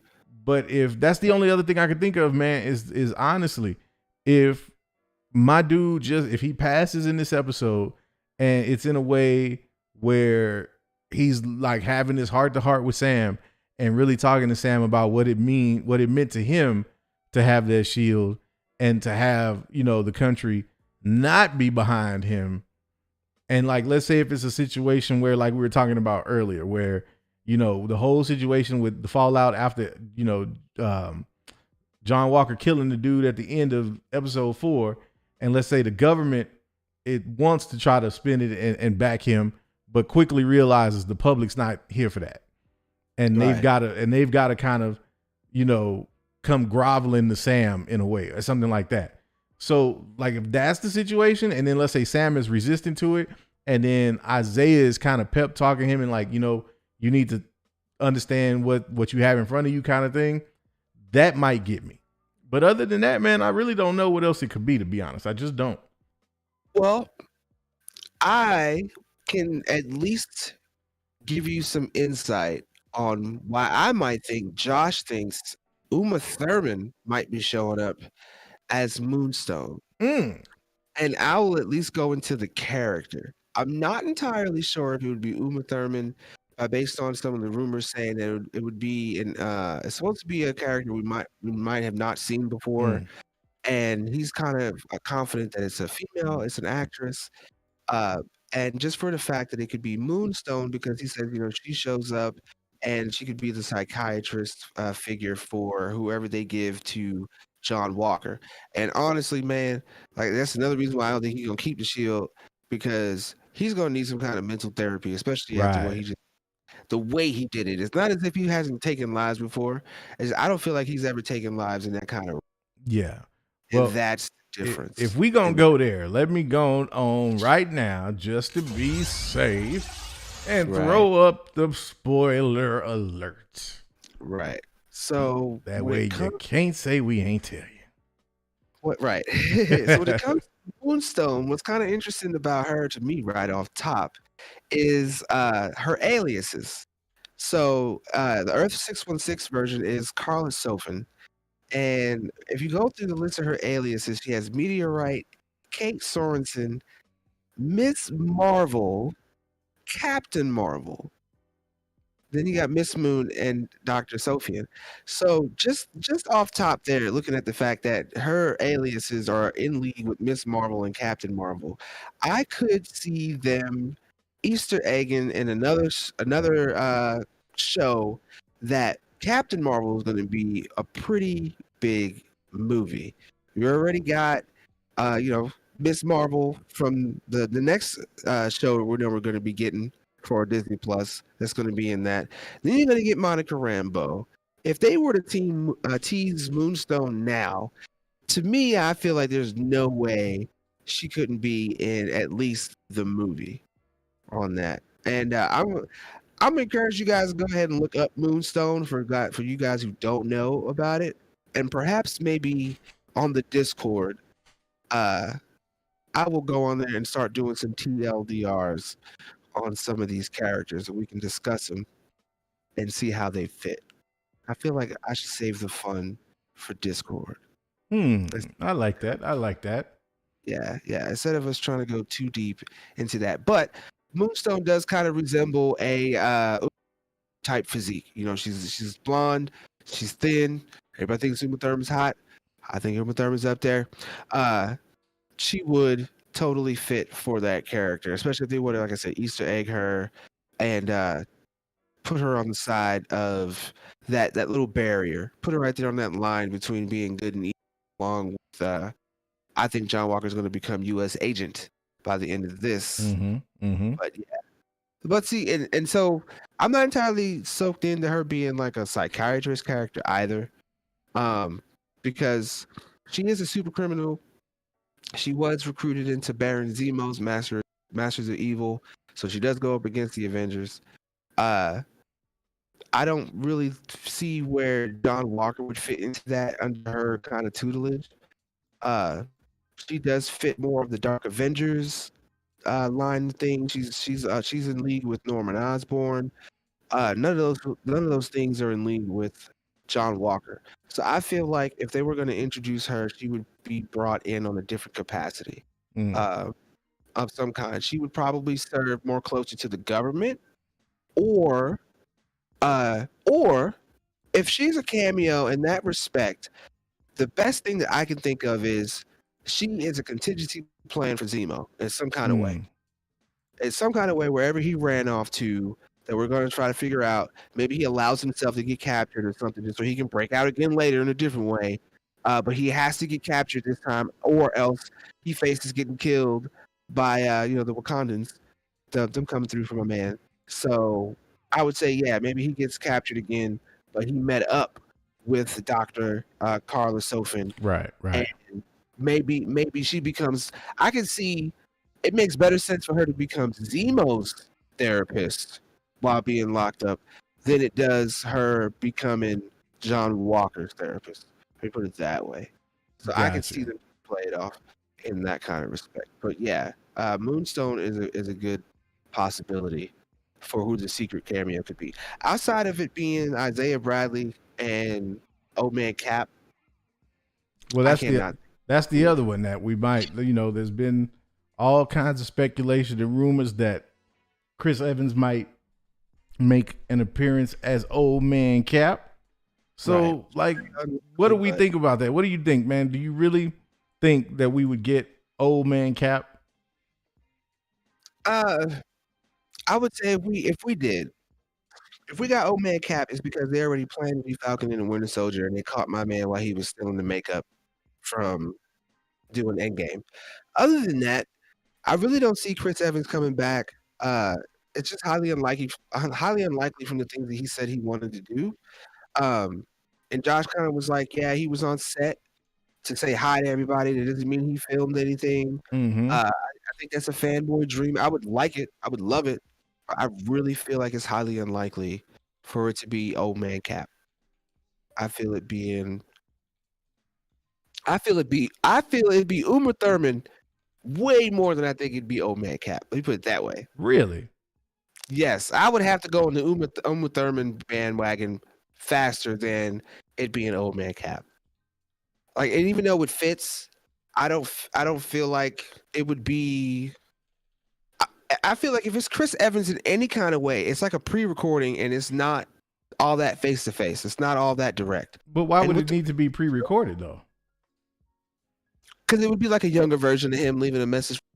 Oh, you mean pre-recorded like that? Not like in terms. Okay, yeah, I see what you mean. It would be like Old Man Cap wise. Like, I don't know. Just so many things point to it being another character more than it just points to being Old Man Cap. Like, and I could be wrong. Maybe they decide to transpose his face on a different actor and do it that way. Who knows? I feel like it's too soon to kind of return with the Old Man Cap. I feel like that would kind of like take away from the show a bit.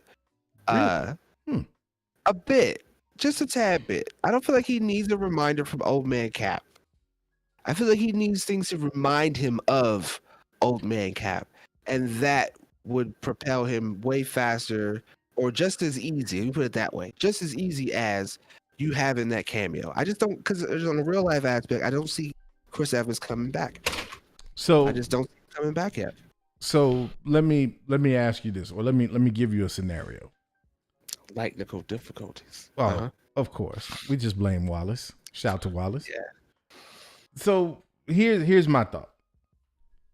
When the first thing that we asked at the beginning of the show, when Sam gave the speech about giving up the shield, was where is old Cap? Anyway, right. Is he dead? Is that the story? What is the deal? So we still don't know that. We still don't have any clue where Steve Rogers is at this point. So in my head, I think of two scenarios. One, that Steve is actually just like kind of ducked out somewhere, kind of living out the rest of his old Cap life. And for whatever reason, something in the plot in this episode leads Sam and Bucky back to him for some kind of exchange. And that could be it. But what I'm also thinking about, though, is what if we get Cap's funeral in this episode? I haven't heard anybody say this, so this is just speculation. Okay. But what if it's a scenario where what we get in this episode is not necessarily an appearance from Cap, Old Man Cap, but actually not in the flesh, but a scene in which we see like the final conversation that took place between either Bucky and Cap, Sam and Cap, or maybe even all three of them. Right. And that be kind of the weight. And we see that maybe that was something that happened just prior to what we kicked off in the show. And maybe that's where they saying tearjerker. Because think about it. If you get a Captain America funeral in this show, on this episode, where we're building up to this point where it's like Sam is in a place where he almost has to take on the shield because of the situation with John. Right. And then you mix into that with all of that emotion, him being reminded of what Steve told him on his deathbed or something like that. Mm-hmm. Dude. Right. If you want to talk about emotion, that could be your emotion right there. Now, I don't know if it would turn the waterworks on for me. Right. Well, I'm saying then you have Isaiah Bradley step in and reinforce it. Like, man, look. Yeah. There you go. See, now look, and if we're going to go there, then let's just go all the way there then. What if you get a scene with both of them? Oh, okay. I thought you were going to go Don Cheadle comes in. No. I'm thinking, because think about it. Because Sam said that, or Bucky told Sam that Steve didn't know about Isaiah. Right. Yeah, that's true. So what if you get a situation where you get all three of them like in the flesh? Like, or not all three of them, but both of them with Sam or with Sam and Bucky in the flesh. Like, how powerful would that be? Where you have like the lineage of the Shield kind of staring Sam right in the face. Yeah, I mean, I could see that. I feel, to be completely honest, that is where I'm gonna leave it. I really honestly feel the tearjerker would have to come between Sam and Isaiah Bradley, and I ultimately, in the end of it, like, I feel like it's being kind of hyped up that they think it's gonna be a tearjerker, but I don't think it's gonna be all that. I don't really feel like people are gonna be like drenched in tears. Okay, so let me ask you something about that really quick while you're on that subject. I'm sorry to interrupt you, but I gotta ask you that. Nah, you can. Because we've been talking about, we started this whole episode talking about the hype and people's expectations, and that's been the whole thing we've been talking about. Right. So I have to ask you, how will you feel, and how do you think the audience will feel if we've been told, get your tissues ready, and by the end of this episode, we all sitting there looking like, well, what was we supposed to be crying for? I feel like this, like how we started it, where people who were shifting the blame, I feel like that blame will get pointed right exactly where it needs to be pointed at, with, like I said, the producers, the writers, and the actual corporations who are hyping up the shows in the first place to give us the fuel. You know what I'm saying? They give us the coal, the logs, whatever the case, and we just burn it. That's what we do, because it's what we're given. It's what you're doing. Whether it's in public or behind closed doors, you're speculating on what the hell the show's going to be about based on the fuel that they give us. Right. So again, we're supposed to be hyped up to be all teary-eyed and crying about it, and then we get it, and it's not all of that. It's not even tear gas. That's what I'm saying. Right. I feel like it's not even, I don't really feel like it's going to be tear gas unless the conversation is there. I really don't think, I think you can do tearjerker stuff without it having to be with a cameo. I just think it has to be the conversation. So it has to, if they're trying to compare it or say it has something to do with the cameo, like, it would have to be somebody who is going to be capable of putting us in that mindset in the first place, and then they're just going to have to drive that narrative and conversation home if they're saying you're going to need tissues. I just don't think seeing whoever it is going to make us like, oh my God, he shut up, unless it's Chadwick Boseman. Like, that's it. Like, that's the only person I think people would, and it don't matter what he said. He could just say Wakanda forever, and people would start crying. Like, oh yeah, without question. Off of that. So if it's not that, then I don't feel like it's gonna be good. So the dark side of me, the Sith in me right now is really hoping for no emotional moment whatsoever in this show. I kind of am too. And the reason is because I want to turn around then, and I want to ask all of these people who are talking about us being, our own expectations being why we are disappointed and pointing the finger at us. I want to ask directly at that point. So what responsibility does the studio have for telling you that something's coming that didn't actually happen? Right. And I don't want to hear this. Well, everybody's emotions are different, because when a moment is supposed to invoke, especially when they say it's a tearjerker. Right. We know what that means. And if I don't see anything like that in this episode, I'm not personally going to be one of these people pointing at them and saying, oh, well, you ruined it because you gave me false expectations. No, but I'm damn sure going to look at it like, but we ain't supposed to hold them accountable at all, though. Like, really? That's all I'm saying, man. Like, I don't care what it is or whether we get it or not makes me really no difference, to be honest. But it will solidify my point that while, yes, some of us do get overhyped, some of this goes back on the studios. Right. Yeah, that's what I'm saying. It has to. Like, it's no way. If we wouldn't have nothing to speculate on or even think about in the first place if it wasn't to. You know what I'm saying? And there's a lot of information that comes out from, it might not even be the writer themselves putting that information out in the interview. Right. But it could be somebody who's doing the artwork. It could be somebody who's stuck on set. There's so many different places and sources that these things come from that give us the room to speculate. You know what I'm saying? There's Batman stuff out right now about seeing them riding the bikes out in different parts in England and stuff like that. The car, they had no choice but to leak the car because I'm pretty sure there's scenes and stuff that out with the car out that they think people would have gotten. Like, and then for even for rumor stuff, that's stuff that comes down from somebody who might have just been holding the camera, holding the mic. Who knows? Maybe they don't have the actual context, but they're on set and they have things to say about it.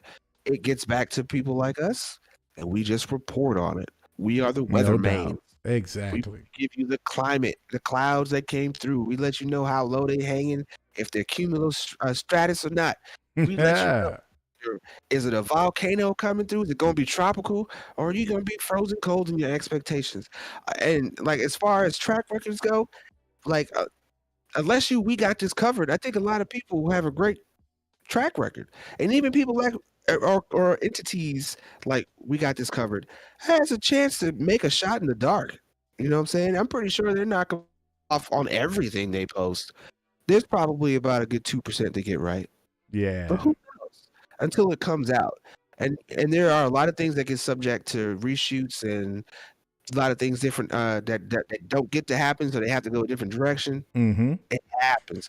That don't mean that a person's trying to gas you up. And I think that's the problem when it comes down to it. It's like, oh, y'all are hyping this up because it didn't happen. We're not intentionally like, oh, let's create these rumors about this stuff and then tell it to the people and then giggle about it when it don't happen. That's not what we do. You know what I'm saying? So when they try to give us that kind of smoke, it's like, no. That's not what it comes down to. We're not trying to gas you up on purpose to let you down and laugh at you later. Like, that's the only reason why a person would do something like that. No, we're trying to report what we hear out in these streets. Talk. And you just got to take that with the grain of salt. Stuff. That's all it is, man. Tell them, man. Tell them. Be your own person. Be intelligent to know what sounds logical and what is not. No doubt. That's what I do. Well, I think on that note, we need to go on and ask the question. Where do you see this episode falling tonight? I see this episode falling somewhere in between who is or who may be the power broker and the mutants. That's where I see it falling. So what do you think for a score tonight? For a score, where do you see it going? You thinking 8, 9? You think it's gonna be the 10? I think it's gonna be close to 10. I would not. I reserve the right to say it'd be as high as 9.5. Okay. I don't think it. I reserve the right to change it to a 10. I think it'd be as high as 9.5, but I probably will set it at a comfortable 9. I would say a comfortable 9. I'm gonna do the troll. I'm gonna get a troll answer right now. I'm gonna get a troll answer, and this one goes out to all my broke Vengers who say we overhype. I'm gonna go 10. Oh wow! I'm saying 10. I'm saying we getting all the cameos. We gonna have all the emotions. All of it is gonna come out in this episode. I think old Cap is gonna take the shield and fight John Walker himself, and Isaiah Bradley is gonna come in like Michael Jackson and have him stop, like beat it, and make him do a dance number at the end. 10 out of 10. Give him a 10 out of 10. Huh? 10 out of 10. Yeah. I think we getting the whole shebang. And I'm going to tell you why. Like, no, on some real stuff. Tonight's episode, I think what's going to happen tonight, I don't know about the cameos or anything like that, but what I really think is going to happen tonight, and this goes back to what I said with regard to the episode after I first saw the episode. When I first saw the episode last Thursday night, I said, after that very last sequence, oh, it's going to turn up in episode 5. And I think, I think it's going to come out very socio-politically charged. I don't think it's going to be the main thread of the thing. I think that's going to be kind of where it goes at the beginning of the episode. But I think it's going to take a hard left in the sense that we're going to get a lot of like plot development this episode. There's going to be a lot of stuff getting kind of resolved or kind of moved to a conclusion stage by the time we get to this episode. And I think none of it is going to leave us wanting more. I think this is going to be the episode where everybody kind of goes, okay, it took It took 4 episodes, but we finally got what we were thinking we were going to get with this show. Mm-hmm. I think that's tonight. I don't know about next week. I'm kind of nervous. Right. But tonight saying, is going to be the one where when we start reacting to this, it's going to be a lot of conversation about a lot of different aspects of tonight's show. That's where I'm at. So I'm going 10. I'm going to go 10. I can see it being a 10. What say the two-way? Let us know in the chat what you think. And then maybe if you guys are scoring it low, maybe talk about who these power broker possibilities are. Might drive you to think a little differently. Because I don't know, I've heard a lot of different ones, man. At the top of my list, which is not my number one, but at the top of my list I'm going to bring up is Red Skull. People think the power broker could possibly be Red Skull, who has been released from the clutches of the Soul Stone and returned to Earth to try to make an army of super soldiers, his new Hydra. And it's rumored that possibly John Walker in the future could be a Hydra cap of sorts. But, you know, seeing how crazy he is anyway. Somehow he got recruited by Red Skull, and boom, you get the Hydra cap that infiltrates the new version of the Avengers. Right. And brings all that to fruition later. So, yeah, they're saying the power broker could possibly be Red Skull.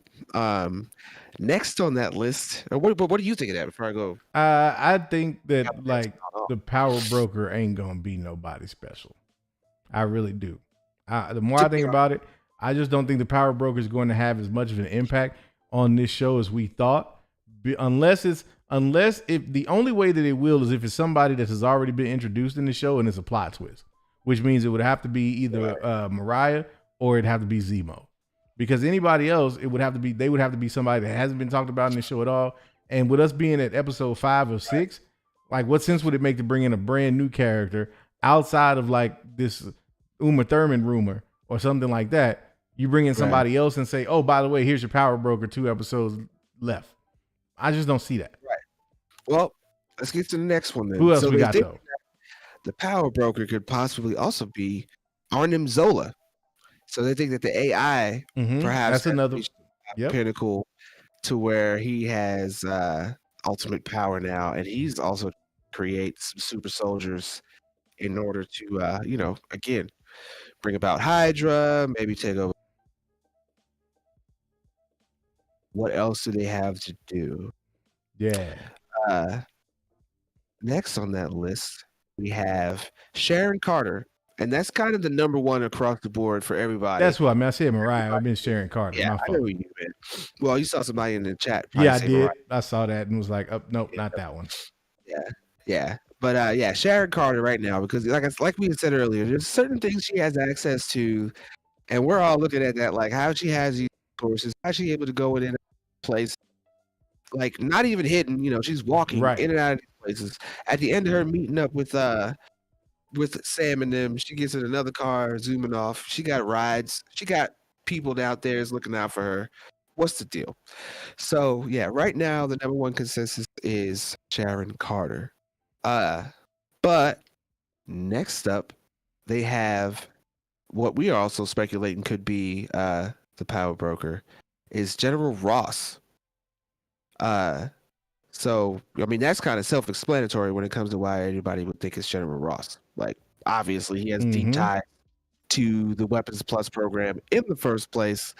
But the only, and I don't think he would be one to try to get the power back, period, Right. But I don't really think he would be, I don't think he would flex his muscle through a text message like that. He's always been very overt. He's always came out with the military. He has no problem flexing his military muscle.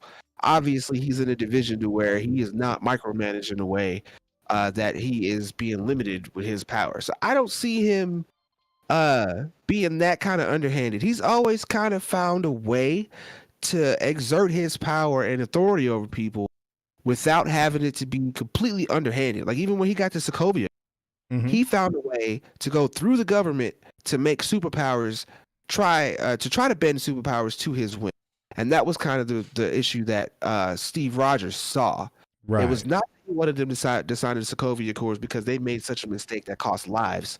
He wanted it to do it because he wanted, like you said, they were out there killing people that they didn't tell them to kill. They was out there doing things that he did not sanction them to go do. And that was the ultimate problem there in Civil War. So yeah, people think it could be General Ross. On an even lower scale than that, it's also possible it could be Justin Hammer. Everybody's waiting for him to come back and do something. My man Sam back to play him, and because he's pretty awesome anyway. But my number one is for it to be the Power Broker himself, but with a twist. So the Power Broker, the one that they have introduced now in Earth 616, is not a human. The Power Broker that they have, or excuse me, not the Earth 616 one. The Power Broker they have now that is canon in the comics is way more powerful than the Power Broker Curtis Jackson that I talked to you guys about last week. He is the second version, and he is more of android type. He can actually like shoot beams from his hands. But the way that he looks, I'm trying to find it for you now, Al. Actually, I had it up earlier, but it's not pulling up the right one that I want. Because if you like, I need people to see it before I try to reveal who I think. Oh, here it is. Who I think it is. Because I think when I show you this version of Curtis Jackson, you're going to be like, oh, I know exactly where Lavis's head is going. So, Al, check your Discord. Let's see what we got. Popping in the link here. This should take you to, or at least if you can show that image is enough. And I think even what you see in that image now, you kind of might know where I'm going with that. All right, hold up 1 second. Give them just a second, people. I think it might answer kind of a question. It would make sense. Now we're talking about this one here. Let's see what we got. Yes. Cool. That is what I'm talking about right there. So if you look at this picture, you get this white-haired, white-eyebrowed guy that I understand, his costume is dark and all. He's sporting that cape. But if you kind of look at it, it might actually explain where White Vision flew off at the end of WandaVision. Because you got to think about the timeline in this show. This takes place about close to 2 months after the events of what happens in Eastview. Mm-hmm. We just know that Vision kind of unlocked the memories to the White Vision, but that does not mean that just because he knows who he used to be that he's going to continue being that person. They had just introduced that character, and they haven't gotten to show him being the heartless White Vision that he is, other than the fact that you get no character development. So it would be kind of cool if they turn the Power Broker into not only this version under an assumed name of Curtis Jackson, but if they also make him White Vision and make him that ruthless villain that we saw him kind of turn out to be at the end of WandaVision. Right. So I'm kind of more leaning toward, I'd like it to be, I don't care if it's true or not, I'd like for the Power Broker to turn out to be White Vision. And we get to see my man walking around in suits and ties and then busting out the cape and doing his version of justice on people out in these streets. Yeah. And that's why he's like, I'm going to kill you. Yeah, man. I don't know. I'm looking at the two-way, and people, I see people saying, man, that's a stretch. My man Lawrence Ski say somebody get a handful of straws for this man because he's grasping. Hey, I'll get Stretch Armstrong himself if I need to. It would be cool. Yeah, man. I think it would be dope, but I don't think, again, that goes back to that whole thing about like, where is this? How are they going to make that make sense in 2 episodes? Like, that's the thing. It's like if you go there, then like that's one of those things where it almost feels like it could totally derail the show, because it's like, oh, well, wait a minute, it makes sense because it connects, but wait, how is all of this gonna fit into where they're going next? And why would White Vision, unless there's a precedent for White Vision being a part of the Thunderbolts or something like that I'm not aware of, I'm just like, yeah, that would be a real interesting twist, but I just don't know if they have enough time to make it work. I mean, that's not something you actually have to make time for. And that's kind of what I think they're doing with the power broker in general. Whoever the power broker is, I don't feel like he's that large of a person in this story, other than the fact that he had the ability to have someone create the super soldier serum. Right, but that's what I'm saying is if you make him White Vision, you have just given him a level of importance that you have to explain. Like that has to be because again, you're talking about in between. If they're going to pop him in, I'm saying if they go this route and they pop him into a Disney Plus show, there's a possibility they can scatter him through. Period. Oh yeah, they could, but I mean, again, we got to think about this from the normie perspective, and from a normie perspective, if I just watched WandaVision and I saw White Vision just poof and disappear at the end of that, and then I'm watching a completely different show, and we got 2 episodes to go, and you're gonna reveal that this power broker person that you've been talking about this whole time is White Vision. Like, wait a minute. Then I'm like, hold on, back up. When the hell does exactly? But they don't have time to do that. That would totally, in my opinion, derail all of the entire plot of this show. Because at that point, it's like, wait. So how does this work? How if they do it at the very end? If they hold it. So you want like a cliffhanger. So you just want them to just like I don't want them to. I just feel like there's air and room for a lot of different ways, because it's like I said, there's just too much for them to tie up, and something in here is going to get cheap. You can't help it. They set too much in there for them to pay off everything and get away clean. See, I disagree. I think that so far they have done everything that they've put in place, with the exception of, and I think this is the one that you and I kind of disagree on, with the exception of the old man at the beginning with Bucky. Aside from that, I feel like everything else, they still have plenty of time on how like they can tie up all of this stuff. The Isaiah Bradley thing can be paid off, and they can give you closure to that. If the power broker ends up being somebody like Zemo, or which I don't think would make much sense, or if it's Sharon or something like that, or the other character you mentioned, the Hydra guy, I can't think of his name right now. Arnold Zemo. Zemo. Yeah, if Zol, yes, that dude. It could be him. If it's something like that, that makes sense, because again, that's still contained within what we know of the plot from this movie or this series. If you make the power broker anybody of significance outside of the show, then at that point you basically have, let's say, that reveal, because that reveal wouldn't happen, I don't think, at the top of this show. So you'd have basically a show and a half to make it significant and make it make sense and make people want to be interested in that from a conclusion standpoint. And I just think that's too much to ask when you've only got one more episode after tonight. So I think it's going to be, I don't think the power broker is going to be someone of significance in this show, but whoever they reveal that person to be, they'll set that up later on. Like they're going to or they'll utilize that person later on. We'll see them utilizing. Now, I will say this though, about what you said about White Vision, and what I would like if that were the case, is what would be interesting is if that were the cliffhanger, and if it were a situation where it was like through his own kind of calculation, almost like on some Ultron stuff, where he realizes, nah, we can't have y'all out here, period. So and that's the way they go. But that would be so, like, to me, that's like one of those Elseworld comic run type situations where you get way out there. And again, it might be to a fault of my own, but whenever I hear these rumors and speculation now, the first thing I think about is, how is that going to hit with the normies? Because that's the key. And I think that's the question that White Suge and these writers ask.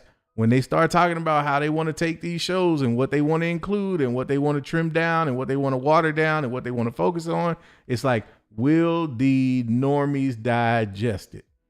And I think if you did a situation where it was somebody like Zolov, or if it was somebody like Sharon, or somebody who's already been in the show, then normies can digest that and they can see that plot twist, and it doesn't even have to be a big thing, especially if they're going to focus more on passing of the mantle from, you know, John Walker to Sam, or Sam stepping up and taking it, or however it goes.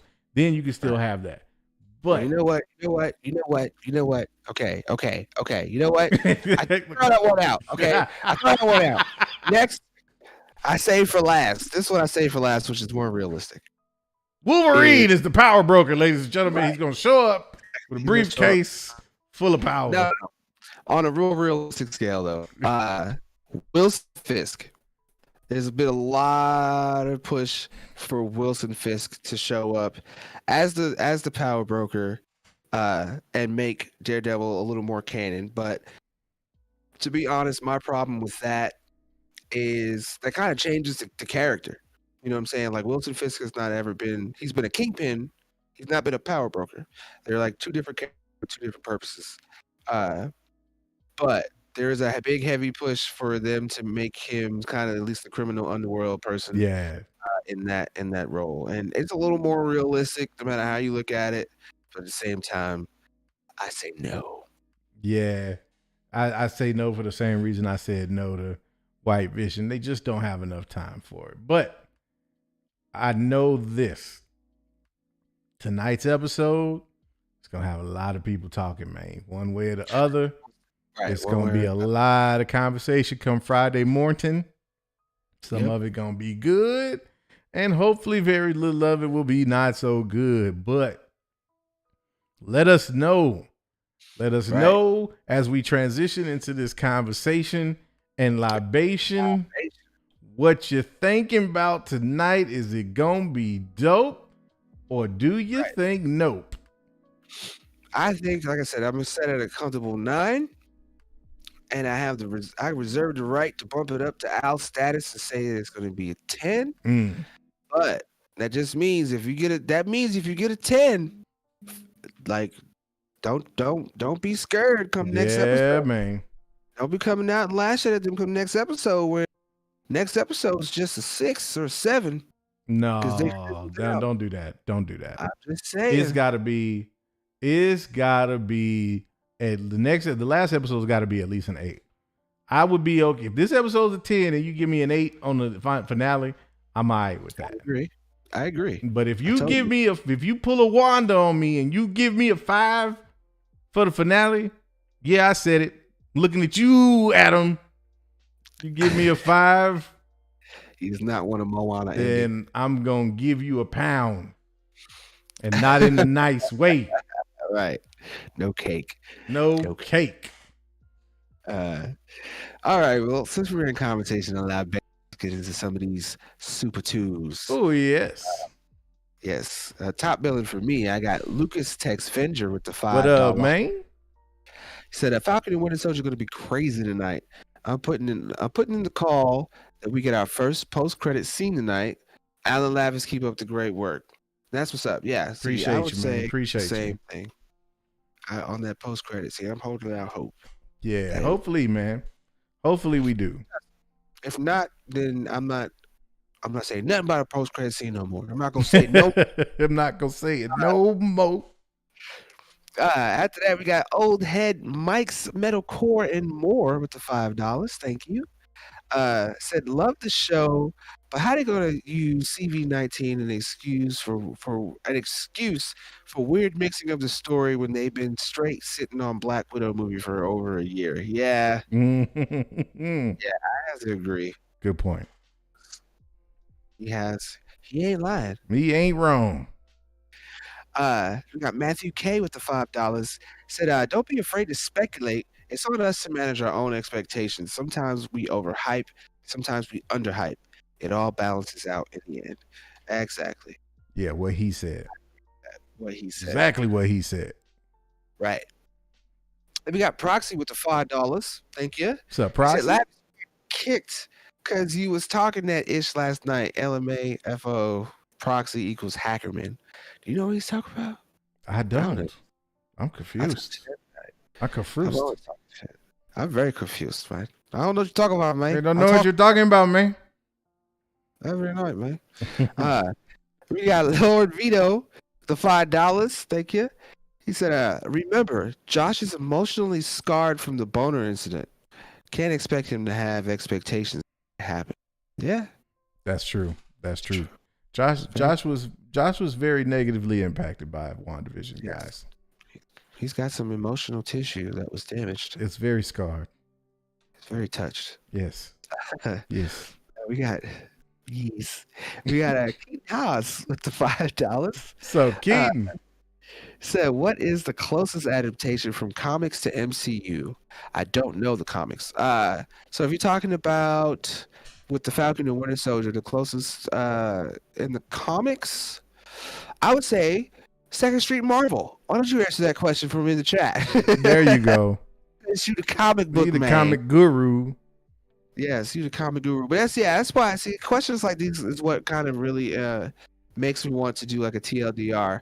And I would actually it'd be dope if we had a lot of people come through on the Discord and sit through that and we can talk about all these different adaptations, because I'm pretty sure we need a good variety of people that would like to chime in on that too. It's not the same unless T Rev is there to give his asshole opinion. It's not the same unless we get some of these lady mains. Yes. Shout out to the lady mains of the Nerdvenger Kingdom. Yes. Felicity, Whitney, Abby. Name some more because I'm forgetting. We got Nikki, Felicity, Maz. Like, yes. We need More's though. We don't have enough lady mains. Darren, Elisa. Yes, of course. Yeah, of course, Darren. That's unspoken. Yeah, man. Alex V. Right. Exactly. Lady mains, stand up. Stand up. If you're a lady Nerdvenger. Right. This way, next time we show up and we have this conversation in here, we can start busting out the names like a roll call. Jedi Jen, I see you. Got Callisto. I like that name. The girl, Patricia Palmisano. Like, we need all you lady mains. Yeah. Sure. Lady mains represent. Stand up. Mm-hmm. Let me know if you're a lady main. That's it right there. That's it right there. Well, that might be the next commercial, right? Yes. Oh man, wait a minute. I think you on to something. 5 Heartbeats commercial with the lady. Oh man. Oh look, we fleshing that out. We finna make that one happen. We making that happen. Yeah. Let's see. We got Chris Mitchell with the $10. Thank you. It said, as a normie, I must admit, you're absolutely right, Al. White Suge knows exactly how to play us. Still, I have to admit, his product is pretty much tight. That I can't argue. That's what I'm saying, man. We got to remember, man. It's all about perspective. That's the thing, man. We lose ours sometimes because we so wrapped up in this, but we got to remember, everybody's got to be able to digest it. Not just those of us who can tell you what issue was the issue where we got the no more mutants line or what page the Thanos snap was on. Some of us don't even know Thanos snapped his fingers in the comic. So just keep that in mind. Exactly. Or at least the context in which he did it in the comic. Exactly. It's vastly different. Yes. So, yeah, this is true. And yes, John Johnson, Kevin Feige is totally the power broker. He's also the kingpin. We got normies to nerds. My man Kendall. What's up, man? With the $4.99. What's up, man? He said, we still don't even know how relevant these shows are going to be. This is just the first of phase 4. People forget what phase 1 was like. Exactly. Agreed 100% with that one. 100%. This is like a new phase 1. This is exactly what this is like. It's a new phase 1. And plus, you gotta keep. We were supposed to be watching these back. We were supposed to get Black Widow and all that stuff back July, August. We're supposed to be so far into the timeline, and we're just cranky and spoiled. Is what it is. That's it. That's all it is, man. That's all it is. But I think part of it, though, I still say, and I will continue to make this point. Some of the onus still goes on the way in which this stuff is promoted as well, and the way that it's set up that way. Because I'm saying, if we don't get some tears tonight, I'm not gonna be disappointed. I'm not gonna say it's a failure, nothing like that. I'm just gonna really understand, or really want to understand, why it is you would come out and say something like that if you didn't really have something you was banking on putting out there like that. Just wouldn't make any sense. Exactly. Yeah, I have to agree, man. We got Mike Porter with the $4.99. Said, for Alan Lavis working hard, NerdVengeance, here's some virtual snacks from your favorite porter. It's part of the Mike Porter program. Nice. And that's where I give credit to Notepad for being able to put in steaks and beers and all that stuff. That's what's up. There. Okay. Nice. This is going to be an easy one to remember. Shout out to Sir Glass Half Full himself. Right. Most definitely. Then we got Keaton Haas back with the $10. Thank you. He said, this might be a dumb question, but I'm somewhat a normie. When Steve Rogers took the super soldier serum in the 40s, he went from scrawny to bulky. The new super soldiers don't bulk up. New technology. Yeah, they do say that the new serum. They explained that, I think, in the 3rd episode where they actually go to get Zemo and go to Madripoor. That the way that he made that version of the serum was to where they didn't need the divider rays and all that stuff in order to bulk him up, because that was probably also the reason why he came out the way he did too. It wasn't just the fact that they put the serum in him. In order to activate the serum, they had to bombard him with the different Vita rays and stuff like that. So that could add different effects on the body as well. The fact that this serum, in essence, what they're saying is with this serum, you could essentially give it to a child and they would exhibit superhuman strength, but they wouldn't have to, their physique wouldn't change. It was more genetic level type thing than it was a physical enhancement as well.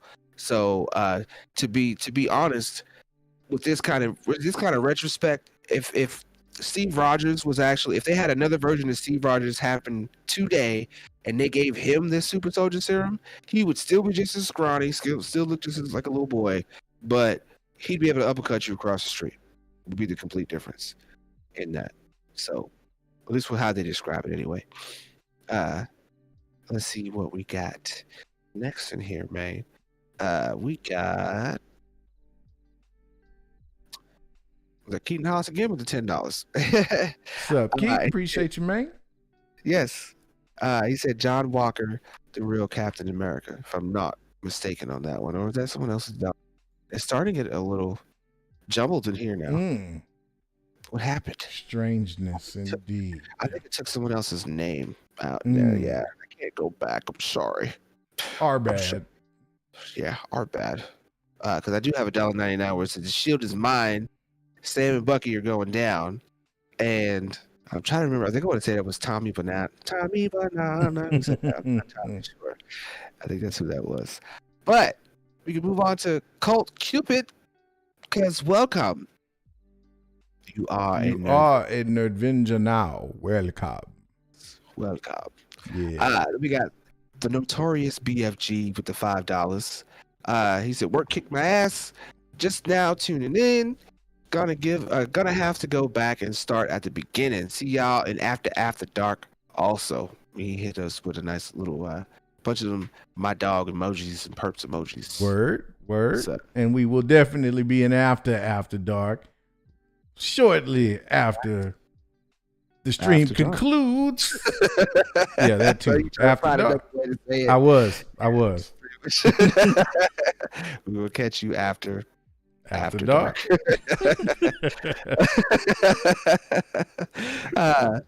Then we got Arishim's Thumb. Not really curious about what that's like. With the $33 though, thank you. He said, "Purple make me hype. Let them commercials." Yes. We got some new ones coming for y'all. Particularly a 5 Heartbeats commercial. Apparently, we're gonna have to fast track that into production. Yeah. We got to turn that the Purple Heartbeats, maybe the Perp Heartbeats. The perp heartbeats. Like, Oh, yeah, I'm man. down with that. Totally down with that. We got Kyle Carter with $5. Thank you. He said Sam and Bucky are gonna whoop Walker in their fight, and is the reason his arm is for the hearing. Very possible. Very, very possible. I'm not sure how to take it with that with the trailer, because you know, I have to kind of listen to Josh a little bit. It's a little logical to say that in that part, it seems like they could possibly help him instead of fight him in that moment. Mm-hmm. And his arm being in the sling could be to some other reason, but I'm still a little skeptical on that too. I still think they whoop his ass too. Yo, yeah, he getting the beats. He's gonna get the brakes beat off his ass at some point. Yeah, it will happen. They might even hit him a little bit like they did in Civil War. Might be just Bucky and Falcon this time. Yeah, man. That'd be dope though. Then we got Mike Porter coming through with the $1.99. Thank you. Appreciate you, man. Shout out to my main Captain Pennsylvania, and yes, shout out to Cap. I seen him show up in just a little bit ago. Mm-hmm. Everybody sent out positive energy to the Mayne out there. He is out there nerve-engine hard in these streets. He needs that energy. Yeah, So man. Much love to Cap. I never thought I'd say this, but I missed the Scotty Summers references in the chat, man. So glad to see you back. Tell your pops I said what's good. Yes, sir. Most definitely. Then we got second player, formerly known as Player 2. With the $2. That also who that could have been too was Player 2. He says, "Show enough. Why aren't you doing on the Discord? What's that? Or am I saying it right? What's up? Why aren't you?" Yeah, no, I read that right. That's what it said. Well, thank you for that. See, look, you introduce somebody to show enough, and all of a sudden, it becomes a part of their everyday vocab. Don't it? Among other things. Too bad they wasn't feeling that glow enough. Right. Sure. Then we got Rogue Soul with the $5. Thank you. He said, "Just want to say hi." Well, what's up, man? What up, man? What's good? We got Logan Moe coming through with the $1.99. He said, "For the super serum, did you not watch the first Avenger?" I'm not entirely sure what context that was in. No, not either. Of course. I saw it when it first came in, and even then, I'm sorry. I didn't understand where that came from, but we appreciate you. We got Brendan Blanchard. Welcome. You are a Nerdvenger now. Indeed you are. And we are glad to have you here. Yes. Nerdcoin. We give you nice, fresh nerdcoin. Yes. Daily. Yeah, man. I'm going to have to watch 300 soon. Mm-hmm. That's my part. He said we give you fresh oracle daily. That's my part. We got Tyler Axelrod with the $2. Said, "I want a Hellfire Club show." Yes. Most definitely. I'm totally down for that. That is going to be hot. In due time, my friend. In due time. Mm-hmm. Stay loyal, my friend, and you'll get that. We got Felicity Poubelle coming through with that $10 holla. Hello. He said, She said, "I hope Falcon and Winter Soldier can please us all in some way. Skeptical of Wolverine rumor because of the timing. I, as always, won't be at the watch party because grown folks got jobs. Stay blurry, my friends." Yeah. That's what's up. That's what's up. Appreciate you. I don't know about the Wolverine rumor either. We'll see. Yeah, we'll see, man. We'll see. Let's see. We got Patrick J. Addy with the $5. Said, "Deadpool fans will be happy. Carlos Soap and Moonstone is his therapist. Dark Avengers on the way." Hey. Yeah, Dark Avengers most definitely. If they introduce Moonstone, Dark Avengers is definitely on the way, and that is what we need to confirm it. We got Matthew Edgar with the $1.99. Thank you. Said, "Just watched Invincible new episode. Epic. If it's already on, I might have to watch that. Yeah, man. Yeah, How far man. did you get invisible, Al? I'm already caught up. I'm ready to see if this is what the fifth or sixth episode. I've seen all the ones that was out last week. So if they dropped another one this week, sign me up. Right. Most definitely. Might have to do something about that while we wait for the clock. We got Joshua Carnes coming through with the $5. So coming to hang with you guys and get hyped is half of the fun. F the haters. Yes. Of course it is, man. That's how we do it. That's why we here. Exactly. For you. The people. Of course. Yes. Of course. We got Keaton Hollis coming through one more game with the $5. Thank you. Appreciate Said, you. speaking of crying, I just watched Furious 7 for the first time last night. It was amazing the character send-off they gave Paul Walker. Yeah. To be honest, I don't think I've seen, I didn't see Fast 7. Oh, Furious man. 7, Look, we were just talking about this last night. We were talking about it last night. I will say this. In the sense of send-offs, that was a tearjerker. I was like, I ain't crying. You crying. On my face. That's how I felt, man. That's how I felt. I believe it. I totally believe it. I haven't seen it yet. I don't know. I told you. I tried to Fast 6. I could already see them going and being ridiculous with those movies. And now what we got? F9. Yep. F9. They're supposed to be going to like outer space in a car or something like that. Going to get the Soul Stone. Right. But they're probably going to fly and see if they to catch Black Widow before she drops her new movie. They might catch her. They might. They might not. Then we got Second Street Marvel coming through with the Persecute you for real. Mm-hmm. It says shout outs to Alan Lavis for keeping us entertained up to the end. Extra for Lavis since I'm always busting his chops for his Wikipedia knowledge. Hey, you're right. And I stopped going to Wikipedia and I started going to Marvel.com. So that's what we started doing. He's like, I stepped my game up. All right, leave me alone. Just a little bit. Leave it alone. And we got Mas coming through with the $14.99. Thanks, Mas. Appreciate you. Says, I have to go to bed, but on my way out shouting love for putting me on the Discord. Yes. Guys to come through and learn about that. Man, with watch parties. Speaking of, right after this, we will be in the Discord for After Dark, where we will chop it up on the stage, bring you in if you want to come in and converse with your boy, since Lavis don't like the word conversate. But yeah, it was a word the moment Warren G made it a word. The fact that we have slanguage is the reason why I couldn't outright. Not a word. All we gotta do was add to the book of slanguage, and then I'll have to shut up. It's but still, I'm just saying, like as far as being merryman, let me tell you something. I don't want to hear nothing about what Webster talking about, what Merriman talking about. I don't want to hear what they talking about. What they eat don't make me shit. Right. Because, I mean, honestly, if you say it enough, obviously they're going to throw it in the book. It'd be like, of course. Isn't that what happened with Ain't after 10 years? Man, stop. They put, what else? It wasn't just Ain't. They put, one of the first. They put bling in there. Come on, man.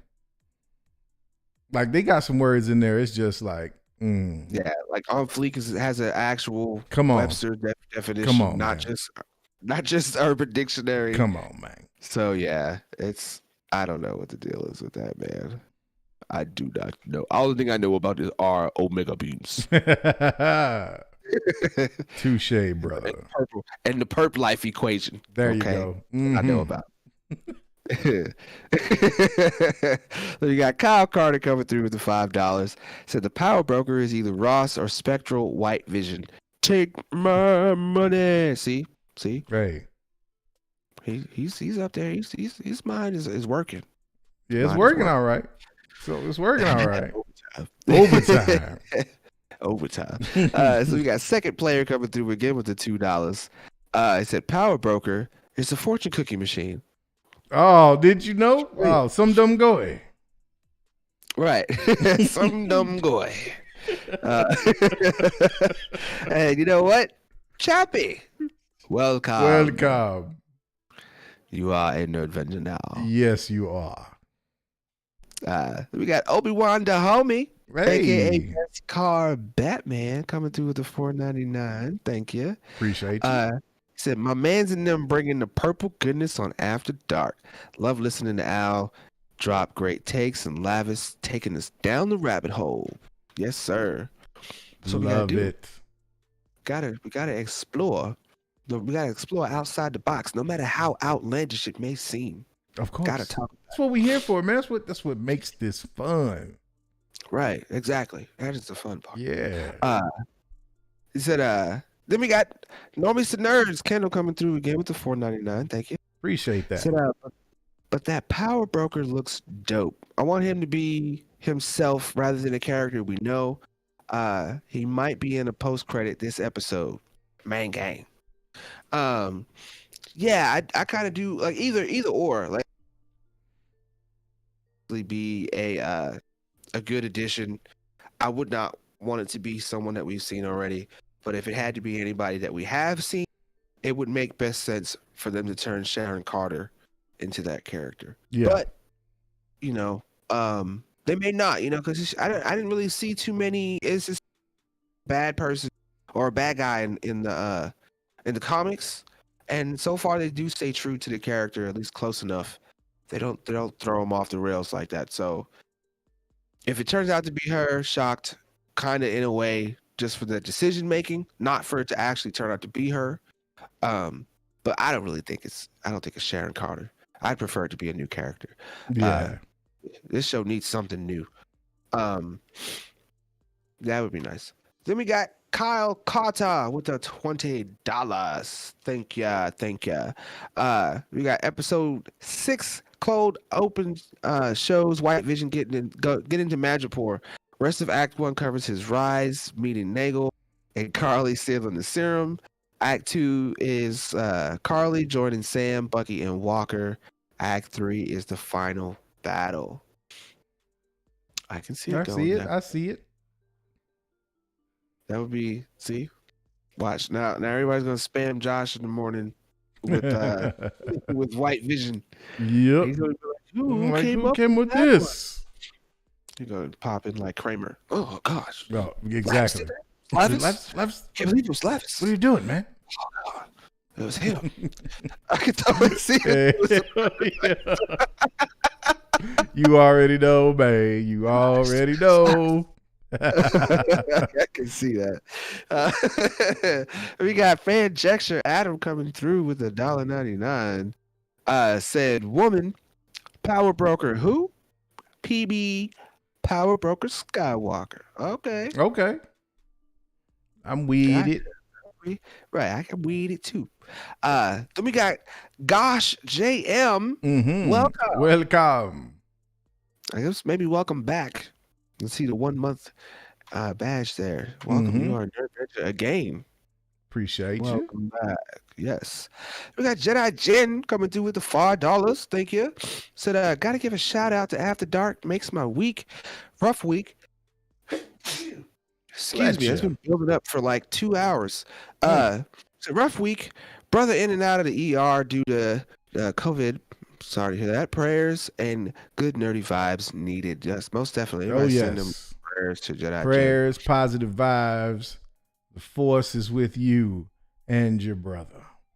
Yes. And we riding with y'all, man, for real. Yeah. Speedy recovery. Then I got Nathan Tattoos coming through with the $4.99. Said, have to show my nerds some After Dark love. What's good? What's good, Nate? Appreciate you, man. By the way, beat is fire. We got Lawrence Ski with the $2. I hope I'm saying that right. Or is it Ski or Ski? Which one is that? I'm not sure. He said John Walker, Texas Ranger. Somebody can say that. Honest. The way he was handling business last, I don't know, man. He had a little chuck in him. Didn't he though? He was chucking that shield. He was, wasn't he? What I meant is exactly what I meant too. It was like, boy, look. Yeah, shoot. He had beef with everybody. Chuck beef. We had Chris Mitchell come through with the $2. Said, nights like this, I wish perp drops would fall. Hey. Oh, wait a minute. Hold on. I think I got something for him. Nights like this, I wish raindrops would fall. Hey, how about that? There you go, man. Then I seen Terrence Thompson. He came through 2 different times, $1.09. Mm-hmm. And it was a $2, but it didn't have a message. So we It's all appreciate you. good. We appreciate it, man. And then I think I saw later that Terrence Thompson also became a Nerdvenger. So welcome. You are a Nerdvenger now. Yes, sir. I'm not sure if it's the same thing with you too, Chris Mitchell. I got a $2 from you, but I do not have a message. But we appreciate it. And then last but not least, I got Rogue Soul coming through with a $25 holla. Mm-hmm. Said just broke 50K nerd coin. Thanks to Adam and Ryan fixing Chet slacking, of course. Mm-hmm. Showing more love.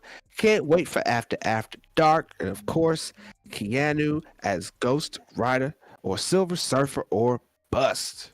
Yes. And I'm more and more coming on the Ghost Rider bandwagon. I still want Silver Surfer. I feel that. But I also feel like looking at the time, Yes. it is the perfect time to say, as we always say, Yes. you ain't got to go home, but you got to get the hell up out of here, man. Yes. Lavis, my guy, it's been another good one. As always, people, man, as always. We appreciate you. And we will catch you in the next episode. There we go. Hey, it's a nice clear night tonight. Yeah, it is, ain't it? Moon's always full. It is. How about that out here? And that's the bad thing about living in Nerdvenger City. Right. Moon's always full. It's always full of something. Might be good, might be bad. We don't know. I'm hoping tonight is full of goodness in the form of Falcon and Winter Soldier blowing us out of the water. Yes, I do not want to have to subject Falcon and Winter Soldier to my own beams. No. But Agreed. you know, it's just one of them. It's one of them nights, man. We just have to wait and see. Oh yeah. See if if what we said is gonna come to fruition, or we have to go back out and hit them streets. Cause you know how it be when we out in them streets. Yeah. What we do out in them streets, Al. You know what we do at them streets, man. We always nerdvenge every day.